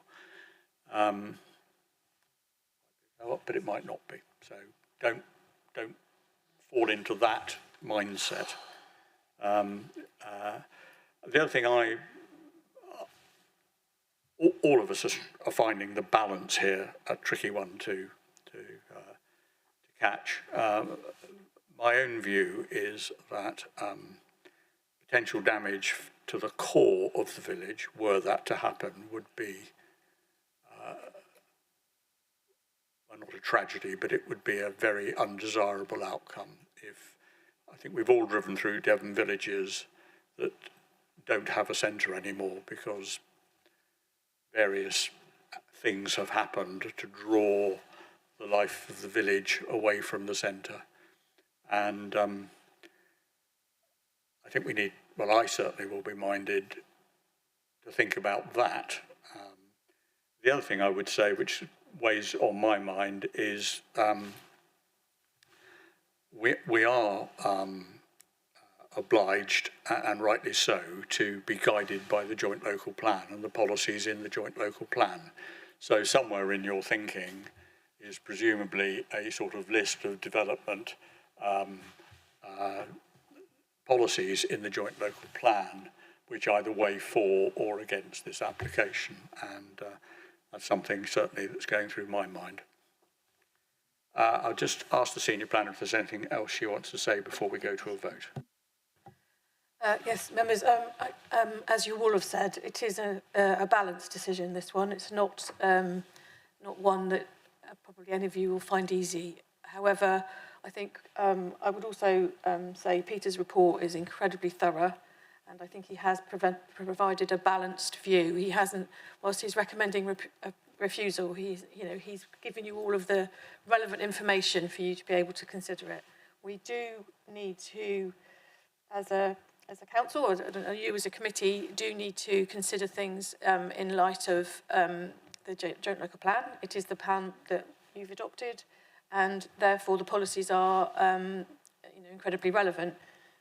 Peter has outlined that the retail impact on the village centre could be significant, which is, it's not about, I think it's important for you to think about it not as the co-op in the centre versus the co-op on the outside of the centre, or the store on the outside of the centre. It is about the village centre itself. And if several of the independent stores, for example, were to close at the butcher, as Peter mentioned, or the bakers, in order for this to happen, then that feels and is contrary to our planning policies. And so, I would, and I appreciate what Councillor Jory has said about the SPT1 and SPT2. They are, again, balanced policies. There are, you could argue in favour or you could argue against. But the recommendation before you is to refuse it on the basis of the retail policies, but also the national landscape. National landscapes are not national for any other reason. They're of great value to us, and it's on the site is on a ridge, and so from an external point of view, public footpaths, roads, what have you, it will be very visible, so I think those have been recognised in Peter's reasons for refusal. So. Obviously, I would be advising you to go with his recommendation, but I don't know if that's helped, but I just want to remind you about the JLP, really. Okay, thank you. Okay, thank you. Right, well, we are now progressing towards the vote, so I will move the recommendation, the officer's report, which is for refusal. Can I have a seconder for that? I'll second that, Chair. Okay, now we're going to vote for the recommendation. Those in favour of the recommendation, that is for refusal, please show. Those against the recommendation, that is approval of the proposal. No, it's not. It's against the recommendation. Sorry, against the recommendation, show. Those in favour of the development, 1, 2, 3, 4, 5. So what you're voting on, just to be clear, you're voting not to agree with this recommendation. Yes. You're not voting to approve it at this stage. You are voting not to agree with this recommendation. Just to be clear. Okay, so that is the result of the vote. We will now have to go away and work out. Oh, unless anyone's got another recommendation. Has anyone got a second proposal? No? So we'll now go and work out what conditions need to be applied. No, we haven't approved it. You haven't approved it. So, members, if you want to, someone wants to come up, you've voted against the recommendation for refusal. So if you would like to make another recommendation to the committee here as we sit here today, you are able to. You will then have to vote on that second recommendation in accordance with the committee. Yeah. So and at the moment we have no decision. I'm just going to make that very clear. If you would like to make another proposition, then someone will need to do that, and then we will have you will have to vote on that.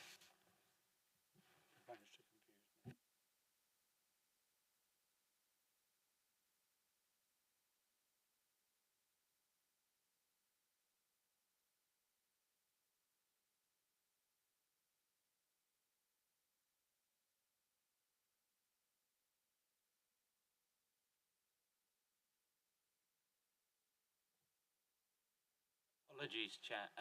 Given that no microphones are on, it would be useful just for the record to make sure that... Where we are, as explained by the planning officer, is we have only made a recommendation not to follow the officer's recommendation. What we need is a proposal from someone to recommend this development.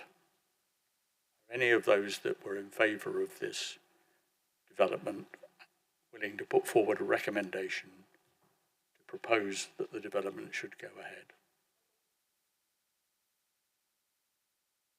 Councillor Jury.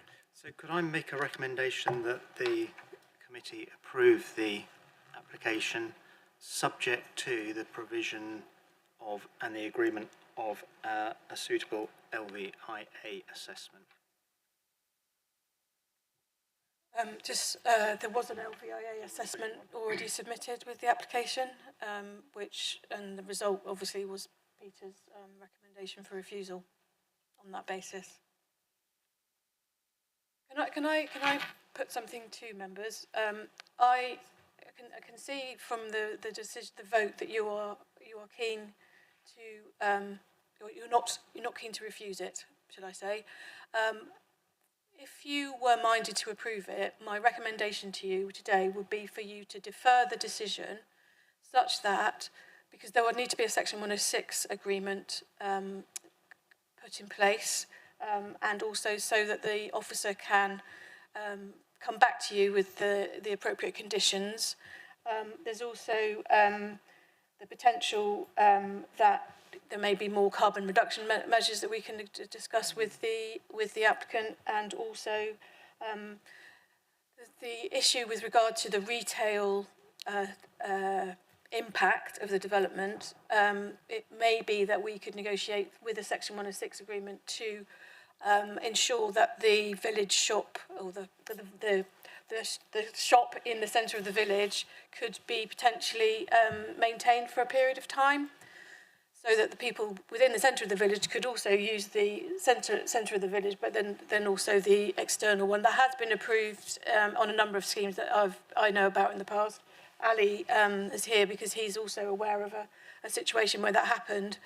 And that might mean that so effectively we defer it in order to come back with a list of conditions, Section 106 obligations, for your consideration. Councillor Bott. Could I also request, if those conversations are happening, that a serious consideration is made on the impact within the national landscape and the lighting, etc.? Because that was a major concern, as well as the landscaping. Councillor Moody. And also to do with the noise abatement. Noise. Councillor Ewing. I was just going to say about the trees and the landscaping, native specimens and also semi-mature, so they're starting to keep noise and light away.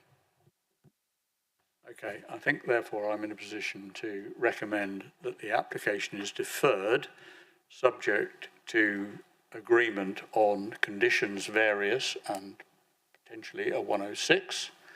And I think this, having been such a sort of contentious and narrow-minded, narrow decision made, not narrow-minded, narrow decision, that having deferred it, we bring it back to this committee to view the conditions and the terms and clauses of the 106s, so that we can all be satisfied that the best that can be done has been done. Do I have a seconder for that proposal? I'm happy to second that, Chair. Yeah. Apologies, just if I might, just before you go for the resolution and the vote on that matter, given that as Jack set out, given that there isn't a formal recommendation for approval, we're simply going for a deferral in order that those matters can be set out. What I think is going to be really important at that next meeting that you have with the Development Management and Licensing Committee is you will still have the officer recommendation and the reason for refusal there set out.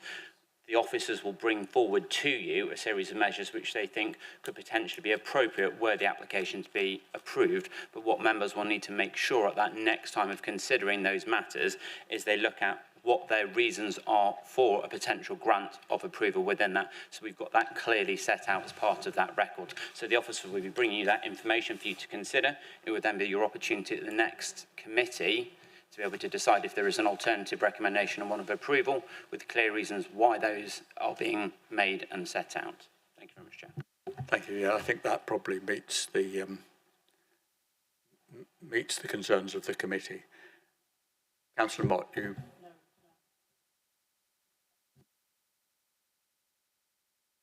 Okay. Well, we have a recommendation in front of us, which is to defer and bring this matter back to the committee. All those in favour of that recommendation? All those against? Can I be clear, Chair? So are we, based on the recommendation from our lead officer on this, are we deferring the whole decision, or are we just deferring the options available to potentially approve the application? So you're deferring the options available for you to make a decision. So at the moment, the application, if you were minded to approve it today, we would have to have a proposal put forward and seconded, and then it could potentially be approved as is. My concern is that there are a number of conditions that will need to be generated. We're not in a position at this moment in time to provide them. Also, there needs to be a Section 106 agreement, as I said, about the highway works that are required, and the retail impact, and whether there's any way in which we can mitigate that retail impact. So the recommendation when it comes to you next time will still be for refusal. However, you will have the opportunity then, we will have the conditions and a proposal for Section 106 obligations for you, were you to be minded to approve it. Councillor Ewing. May I ask that will be ready for the next meeting in March? Well, that has to be agreed with the applicant, so it depends how quickly that can be done. And unfortunately, the deadline for us to write the reports for that meeting is Friday of this week. Right. It may be tricky to achieve that, but it would. And you've just said that we would have the notes of refusal. So if members are not happy with the decision, with the conditions, etc., and they decide to refuse that, you're then back to where we are now. we go back to the original? So the recommendation from officers will stay the same. Right. What we will provide you with at the next meeting is the conditions, if you were minded to approve it, the conditions and the Section 106 obligations. There will need to be a... Please don't, this is not, you're not...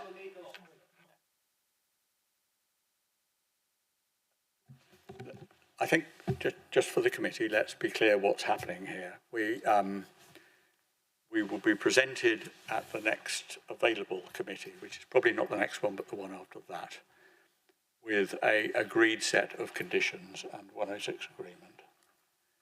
That were you minded to approve this application, they would be the conditions attached to it.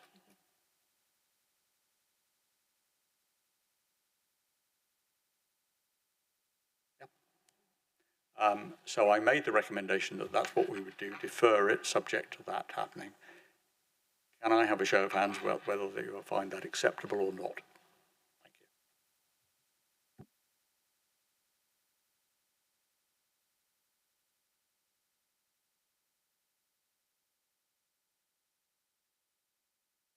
Yes, we have a 5-minute break and then we'll get on with the next application.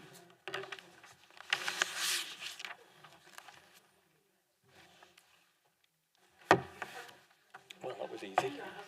Okay, it was. Sorry if I interrupted you, I didn't mean to. It's quite complicated. I mean,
Okay, if I could get the attention of the committee back.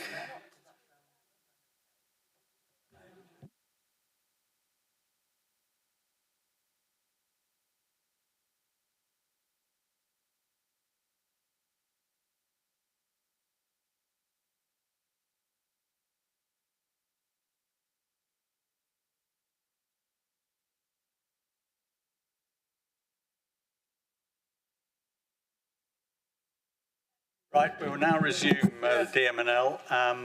Could I just remind committee members and officers, there's been some issues with this sound, so the sort of microphone etiquette, if I could put it that way, is get as close as you comfortably can to this and remember to switch it on and switch it off. And if you're turning to answer a question or address someone else, be aware that you're moving away from the microphone so people won't hear you. Okay. The next application for us to consider is 334923 Full, 5 acres, Woolacombe Road, Beer Alston. Over to the planning officer. Okay, so this, can you hear me? Because that doesn't sound like it. Oh, it is coming through. Okay, so this is a full application, and it's at 5 acres in Beer Alston. So you can see that site outlined in red, just below the site for the co-op, which you can't see on this particular map.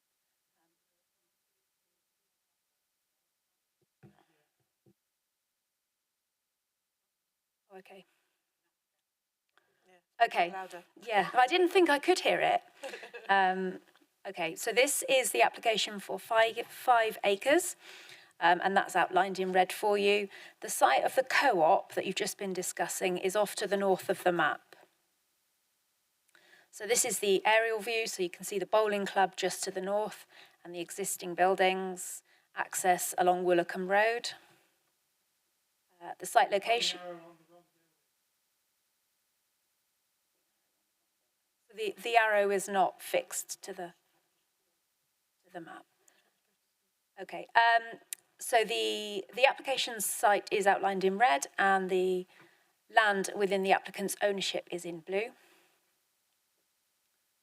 This shows the existing buildings. So those of you that went on the site visit, there is an existing dwelling. You've got the stable block in the centre of the site, and the new dwelling will be sited on the existing agricultural buildings that you saw during the site visit.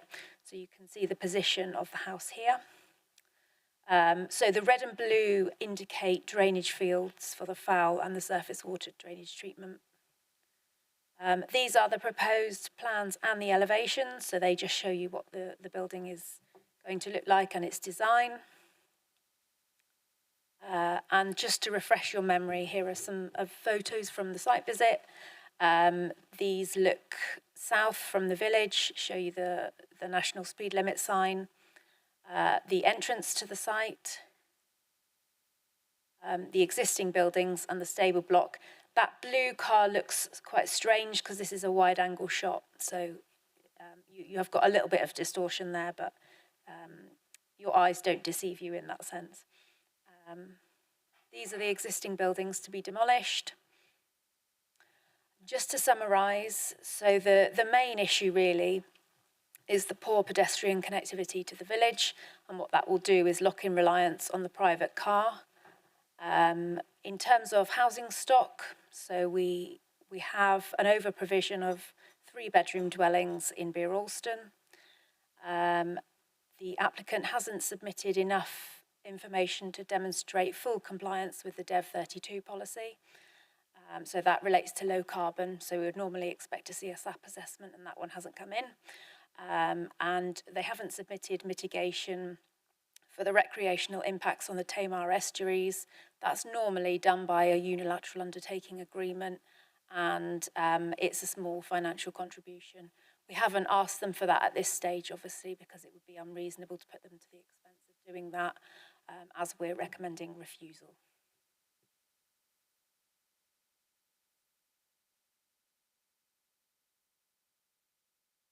Questions from the committee to the officer, or from the committee to the officer? Can I ask, please, why, if we have got an application before us with insufficient information to satisfy us to be able to make a proper and informed decision, why we have this before us, please? So when we validate applications, applicants would submit their information to us. We can't invalidate if they submit some information. So if we get nothing at all, then we can obviously go back. But it's very tricky to invalidate if what they've submitted isn't sufficient, because in essence what you're doing is partly determining the application at validation stage. And has that request gone to them to submit the information that we would require, and have they been forthcoming with that? So as I was recommending refusal on other grounds, we wouldn't ask them for extra information. And also with the planning charter, we're moving away from requests for additional information during the life of the application. It does delay things and it puts applicants to additional expense potentially when they would be getting a refusal. So that's why we haven't considered that at this stage. Thank you. I might also say that this application is in front of us because the ward member has asked for it to be. Councillor Moody. On that issue about ward members call-in, there was no reason for the call-in other than they required the committee to consider it. Did the ward members give valid planning reasons for calling it in? So obviously I paraphrase what they write, but they wanted it considered at committee. It's very difficult for me as an officer to challenge the reasons for call-in. If a ward member calls it in, then we have to go with that.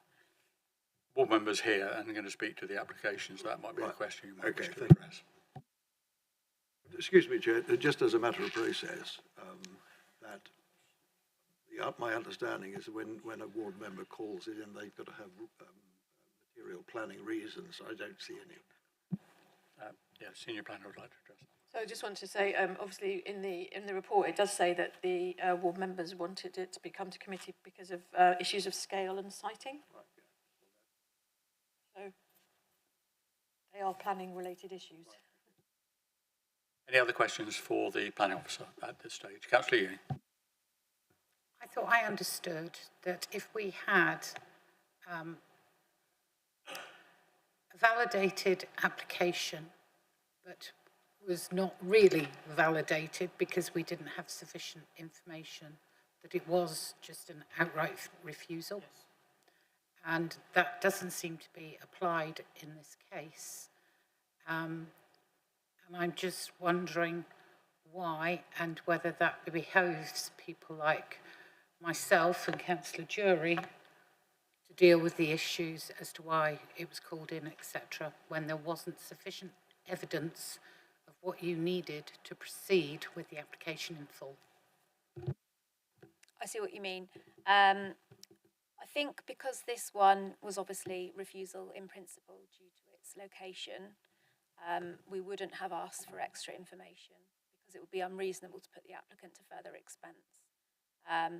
But obviously in terms of the planning charter, we are moving away from those additional requirements. So we do our best at validation. We do get quite a lot of resistance from people. They say that we're unreasonable and we ask for a disproportionate burden of information. But, you know, we do our best, and if the applicant submitted part of that information, then we would consider it valid and go on with it. So did this application go through pre-planning advice? So this did go through pre-planning advice. Unfortunately, they were misdirected to apply a policy that wasn't relevant to the application. So that was very much unfortunate. Any other questions for the planning officer? We have registered speakers, and the first is Amanda Burton.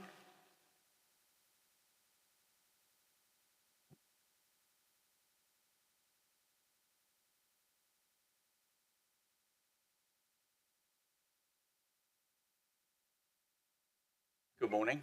I expect you heard what I had said to the others that came through. You have 3 minutes, and then the committee has the opportunity to ask you Any questions? Lovely. So Thank when you. you're ready, off you go. Yes, thank you. Good afternoon, members. Thank you for this.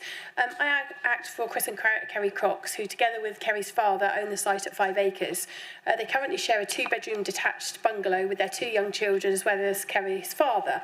We undertook a pre-application which stated it may be plausible to propose a single, very modest-sized dwelling in or part of the same footprint and structure shell as one of the existing agricultural buildings, utilising the existing access from the road.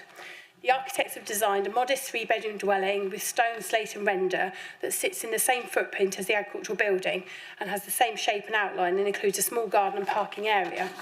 We are baffled that one of the reasons for refusal is this site is not well connected to the village, as the site is immediately adjacent to the allocated site north of Willicombe Road under Policy H2 of the Beard Peninsula Neighbourhood Plan, which provides for 30 houses, and on the opposite side of the road of the site for 20 houses allocated under Policy H3. Beer Ralston, as we've heard, is a sustainable village which includes a primary school, church, parish hall, hotel, post office, pubs and a number of shops.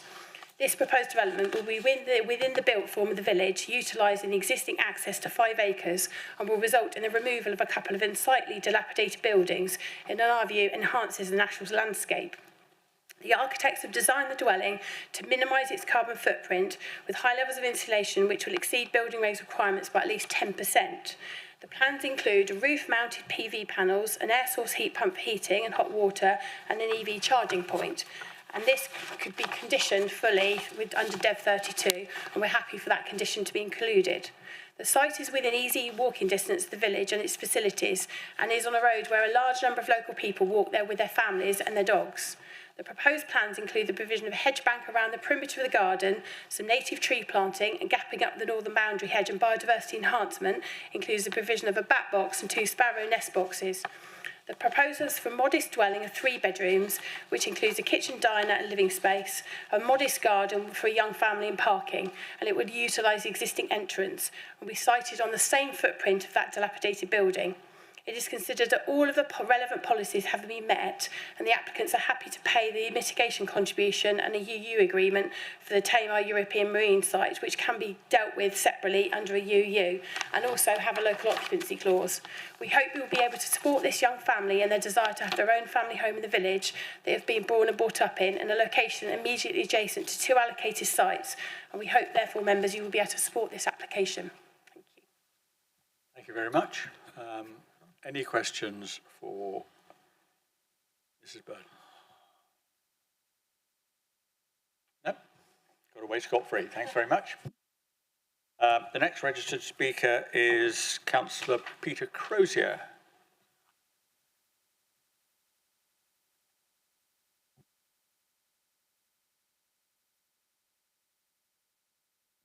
You know the ropes, so when you're ready. Just do pull the microphone closer to you so we can hear. Thank you very much. I wish you would all do this, because back there you've been having a private conversation up until now. Don't waste your 3 minutes. Hasn't started yet. Good morning, councillors. The applicants, Mr. and Mrs. Cox, recently moved back into Mrs. Cox's family home to care for her father, who is needing support. The current dwelling is a 2-bedroom bungalow with 5 people living in cramped conditions. Mr. and Mrs. Cox, 2 children under 7 years old, and her elderly father. The current property has been in the family's ownership for many years. The proposal is to build a new property on the site of some very old farm sheds, which will be cleared. This is not a speculative build. This is a home for a family for many decades to come. This is in line with government policy for using brownfield sites. It's also infill, which is covered by the Neighbourhood Plan and the JLP. Slide 1. Thank you very much. Any questions for Councillor? I'm finished yet. This is the plan taken from the Neighbourhood Plan, and the dot in the middle of the screen there is where the proposed bungalow will be. And note, you can just see the co-op site on the top of the screen and the 2 proposed development sites. in the neighbourhood plan, and that's for collectively 50 houses, as we've seen before. The exit onto Willicombe Road is not an issue. Used by this current property, it is the quietest leading out of the village. The next, the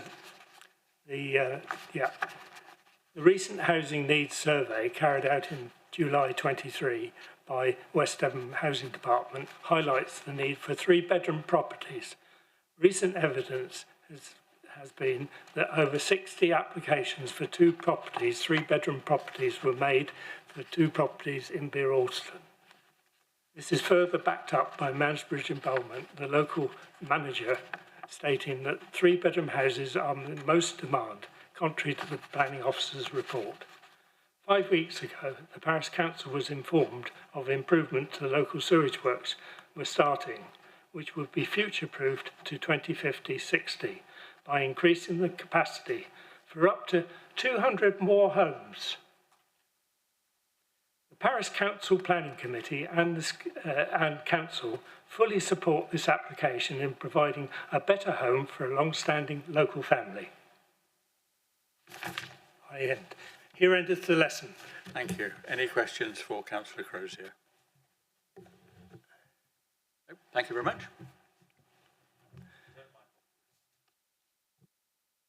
And the final registered speaker is the ward member, Isabel Saxby.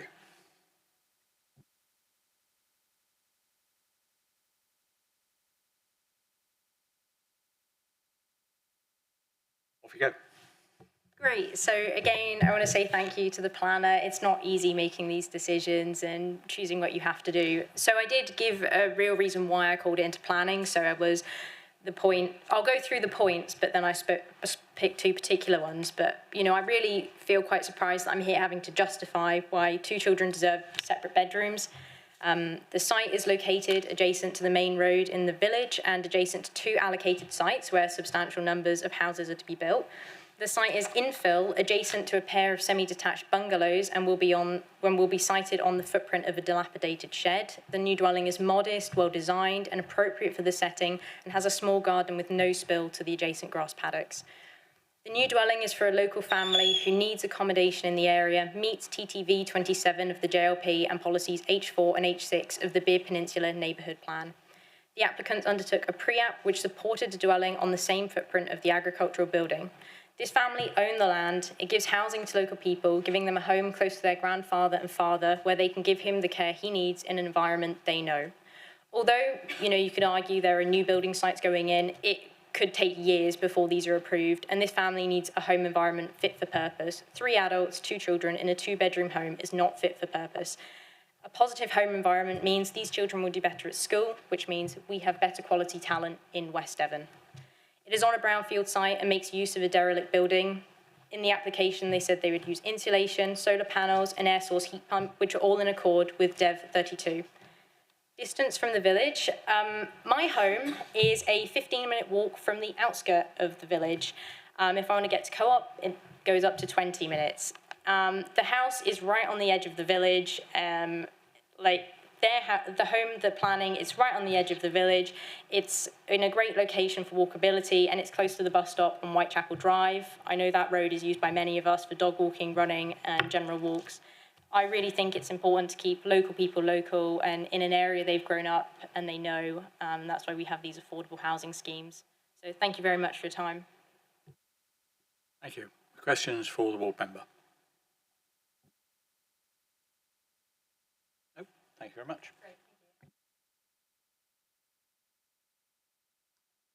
Right.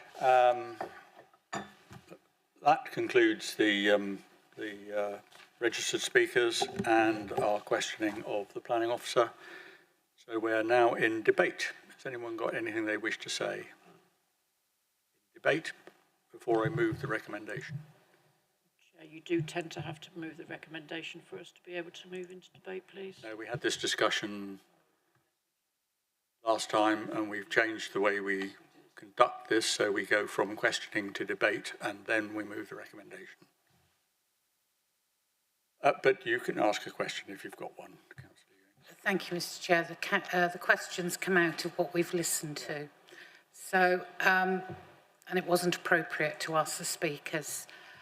I can't see, and there was mention of the house being linked to the main property on the site, and there's talk of like agricultural workers within this. Is there a link apart from its two families on one site? Is that the only link, and one could be sold off or whatever? Yeah, so the proposal has been put forward as an independent open market dwelling. So that's how it's been considered. It hasn't been proposed as an annex. It hasn't been proposed as an agricultural workers dwelling or anything like that. Thank you very much. Any other debate? Just a further question as well that came out is that I'm still confused with DV8 and the reason for refusal being that a further 3-bedroom dwelling would perpetuate an imbalance. When I look at DV8, it refers to mixes of houses, size, types and tenures. I just need clarification of why you consider that it is. So in the report, I've put some information from the census, and that provides information about what housing stock we have now. Right. And it looks at local population figures, and it also looks at levels of occupancy. So what we would do is we'd look at how many spare bedrooms they had. And so that information shows us that we've got people in bigger homes than they need. Now, obviously, we can't stop people under occupying, but in order to help the sort of churn of the population through the housing market, we would look for smaller dwellings. Any further debate? Councillor Jury. Thank you, Chair. A note from the papers, and the planning officer alluded to it as well. I think there's a slightly unfortunate situation that seems to have occurred in terms of pre-app advice, that it was discussed within TTV 27, and the applicant presumably took that on board. I note that we're considering that the proposal is currently in the open countryside, although I presume that would change if planning permission was given for the new sites, or that might at least affect the situation.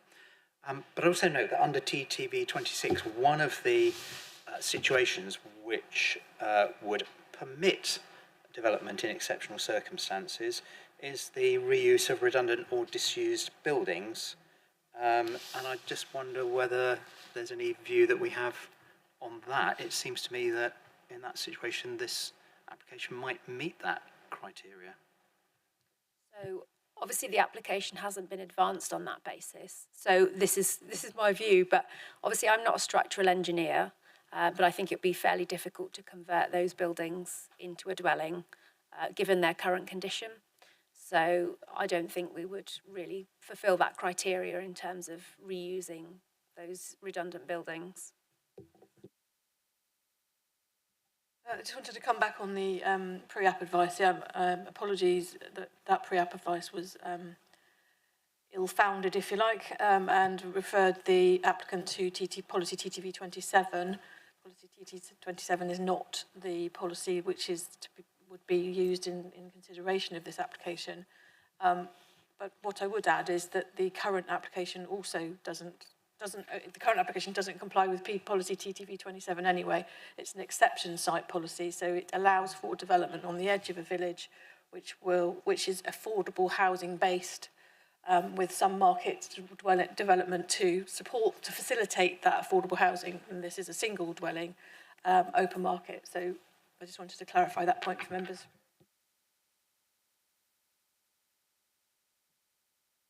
You want to come back on that? Yeah, please do. Thank you for that. I think that's helpful. Obviously, I think my thinking would be quite a lot different if this were a field and had no buildings in it. I mean, I'm guessing because it's agricultural building, these buildings are not viewed as being a brownfield site. Am I right in that presumption? We could have a whole debate about what brownfield sites are. I don't propose to do that. But obviously, there is development on the site, but it is agricultural development as opposed to residential. And I think that's the key here in terms of the recommendation.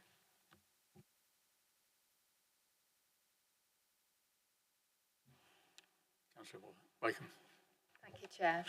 Would it be true to say that this application will significantly enhance its immediate setting, as in TTV 26?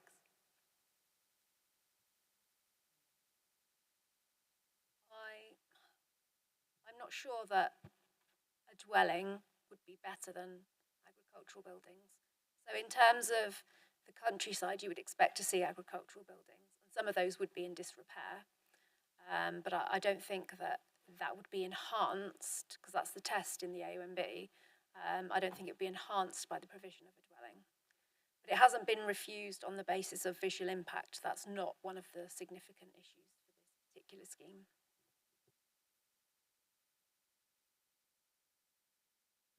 Any more comments on this application before we move towards a vote? Okay, well, I will propose the recommendation is the demolition of 2 agricultural outbuildings and erection of a new dwelling, and the officer's recommendation is refusal. All those in support of the officer's recommendation?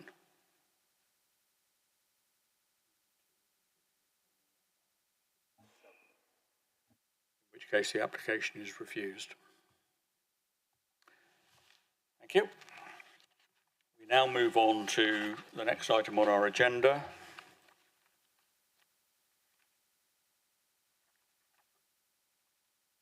Which, if I can find the right page,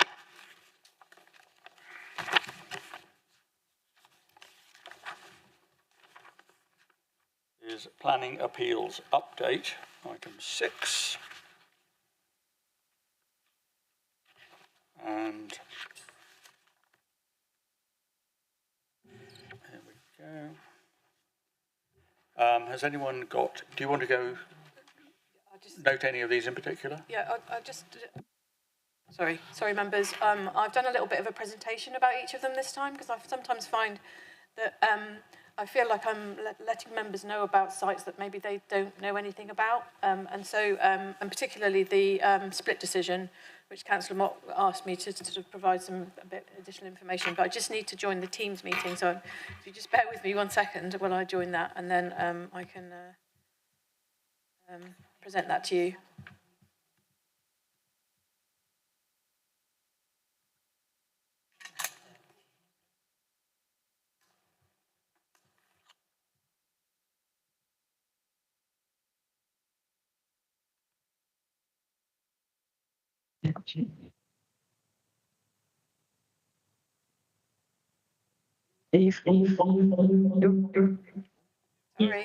Sorry. Oh, turn that off. Can you come and help me?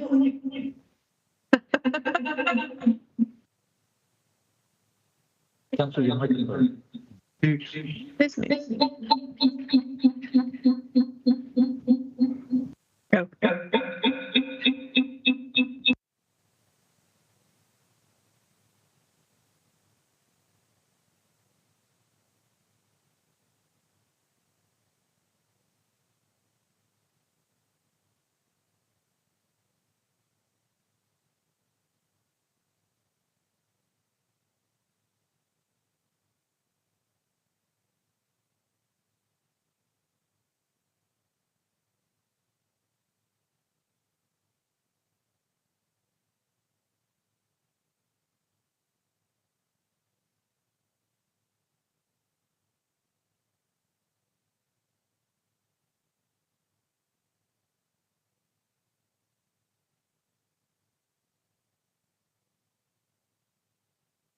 So there were 3 appeals that were noted on the list, which have got decisions. A lot of them were actually just letting us know with the start letter, so they'll be reported to you at a future meeting. This one, Collivan Manor Hotel in Sawton, was the erection of an oak-framed home office gym and annex outbuilding within the setting of a listed building. The application was refused on the basis that it was a harm to the setting of the listed buildings, no justification as to why some other unused buildings within the curtilage could be used for the same purpose, no demonstration of DEV 32 carbon reduction measures, and it didn't address the impact on the mature trees on the site. The appeal was dismissed. The application did include an annex that said that the building could also be used as an annex. That was removed during the appeal process. So the main issues on the appeal were the setting of the listed buildings, character and appearance of the area, particularly the mature trees, and the carbon emissions. I just wanted to identify for members where it is, Collivan Manor, just outside Sawton. And this was the building that, so that was the location of the building. So this is the listed manor, and these buildings are curtilage listed by virtue of being in the curtilage of the manor. This is the design of the building, which is timber, effectively a timber building. So the inspector made a number of comments about the setting of the listed building, incongruous effect on the historic layout, choice of materials not reflective of those used in the manor, and the building would appear out of place. And he then identified that the proposal would have less than substantial harm. And so in those cases, it has to be weighed against the public benefits that the application may be securing. There were very few public benefits as a result of the development. So the inspector concluded on that issue that it would fail to sustain or enhance the setting, thereby the significance of the heritage asset, and therefore he agreed with the council on that issue. The trees, there are some quite significant trees on the site, and they do currently make a positive contribution to the character and appearance of the area. And the inspector was not presented with any assessment as to what impact the development might have on those trees.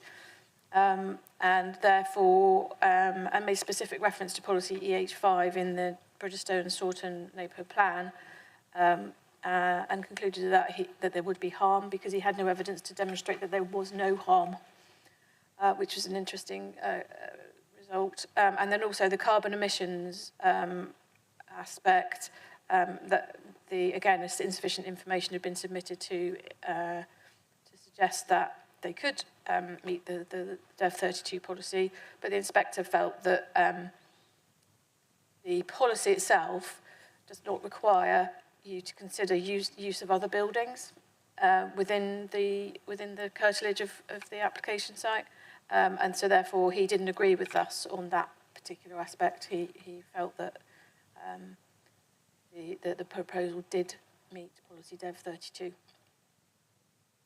Questions on that one? Okay. Next one is the old rectory at Bratton Clovelly. It's a householder application for conversion of garage loft to a two-storey assisted living space.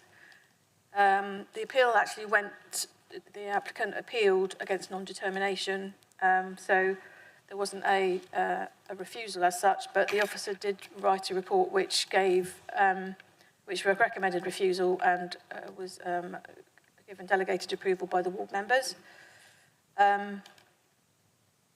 Delegated refusal by the ward members, I should say there, sorry. And the reasons for refusal were that it was an unacceptable size and scale of dormer. It's a flat roof, very modern and dominant on the old rectory. It was described as a non-designated heritage asset, and the reason for refusal indicated that it didn't help to preserve the setting of the adjacent conservation area, and also that it would impact on the dwelling house and its visual appearance. So the appeal was dismissed, but the question was raised by the inspector, and this has happened on a number of occasions recently, whereby there's not been sufficient evidence presented to the inspector that the building was actually a non-designated designated heritage asset.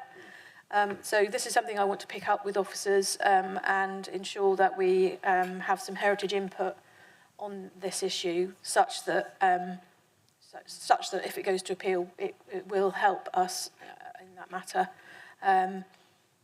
But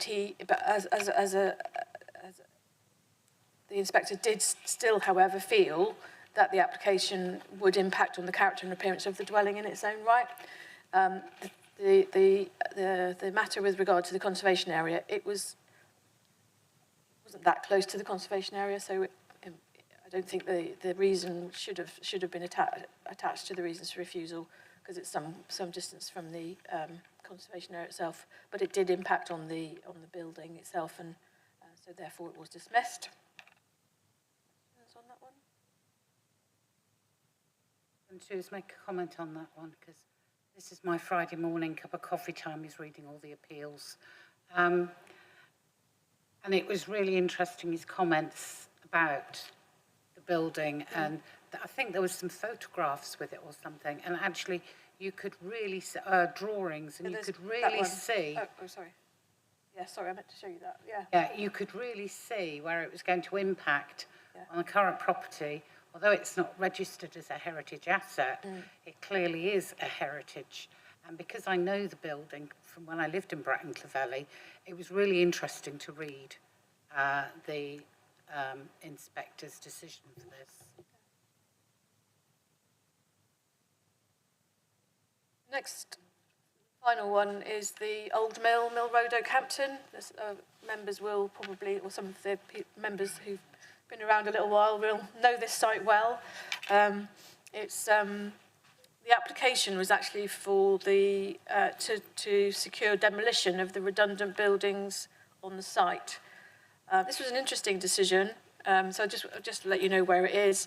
So it's in the middle, sort of just off the town centre in Oakhampton, and there are 4 existing buildings on the site, as well as the chimney. And the chimney is listed, but the rest are not listed, but obviously within the setting of the chimney. Just move on.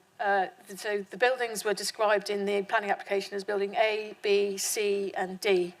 And this is an interesting decision by the inspector. It was a split decision as opposed to dismissed or allowed. So effectively, the inspector dismissed it insofar as it relates to buildings A, B, and C, but allowed it in relation to building D. So planning permission effectively is granted for the demolition of building D, but not for buildings A, B, and C. And I think it was an interesting decision, because the inspector looked in detail at the site, the history of the site, the historic significance of those buildings. Could you go back to the photograph? Yeah. So we know which one. So sorry, if I go to that one, if I just find the pointer.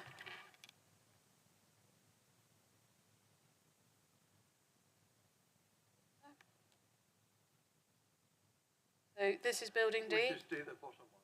Yeah. Right, okay. And it's the one that's adjacent to the public footpath, and there is a very large crack along this elevation, and it is bowing as well. Right. Yeah. So just as before you go on, sorry to interrupt. That's fine.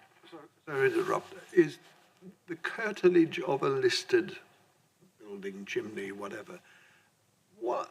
I understand if it's in the grounds of, but does it extend beyond that? What sort of distances? Just for my own sort of business. Sometimes you think, well, is that in the curtilage? Is it not in the curtilage? Unfortunately, it's probably a case-by-case basis, actually. and in this case, it's the historic significance. So if, for example, there was in this case, the chimney is listed, but the chimney wouldn't exist unless the other buildings, or some of the other buildings were there. So that's the historic significance, really. It's context. Yes. Yeah.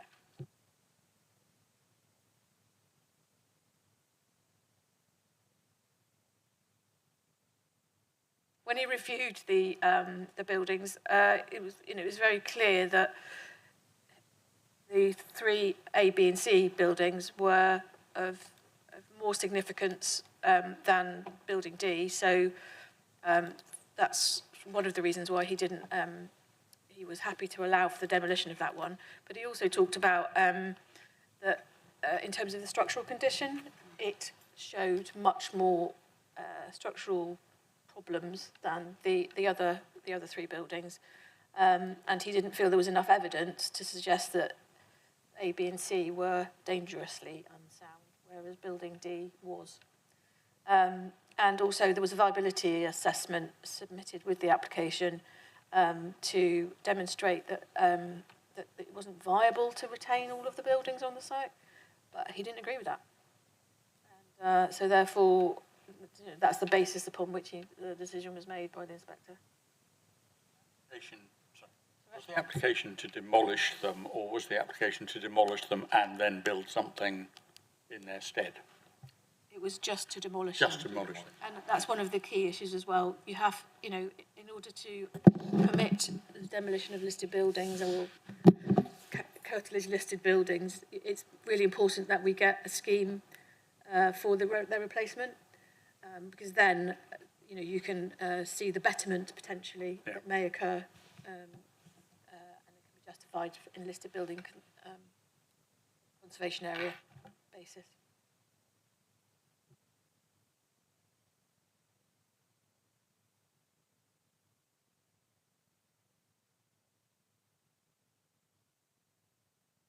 Agenda item 7, which is the undetermined major applications.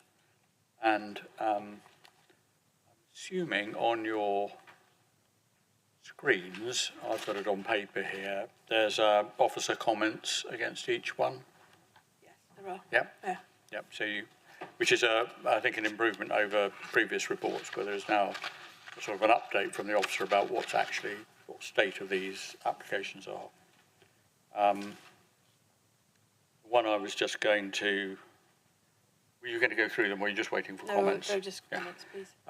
Hazelden, which has come sort of in and out of our consciousness for a couple of years now, was going to come to this committee today as an application for determination, but the applicants want to do some more work on the application before it's brought in front of us. So it was at their request that it wasn't put forward today for determination, but will be put forward at some future time. Councillor Jerry. Yeah. Councillor Moody. The other point about Hazelden, which I found a little unusual, is that the first application was refused. But then the planning department went into negotiations with the applicant after refusal. And I just found that a little, not dubious, but just unusual, why a new planning application, I suppose this is a new planning application, isn't it? But there was there a declaration of that refusal? It seemed to me that it wasn't published, was the that I've got in my mind. So the application, this application was submitted a couple of years ago, and it was as a consequence of the previous refusal, which was for a lot more dwellings, it was 100 dwellings, I think. So that was refused, and now then this application came in for a much smaller number of dwellings, so that's now being considered, and the applicants are looking to see if they can negotiate further with the planning officer. So when the report comes to us, it will include any further work that's been done. Yeah, Councillor Jerry. Can I comment on the application that's at the bottom of that first page and rolls over the page, which is Green Hill at Lamerton? Yeah. And that's been outstanding for a long time. It is, I think, accepted as an exception. Well, it's not accepted as an exception site. The application is being brought forward as an exception site, and there's been some debate about whether they can get it to comply with the policy.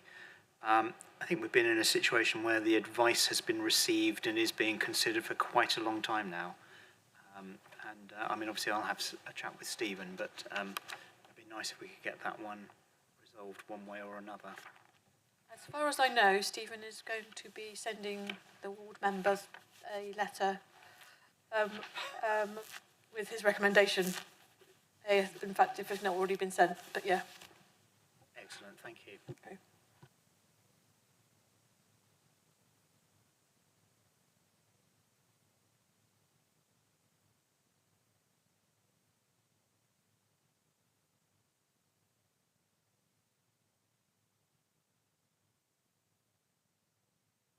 We move on.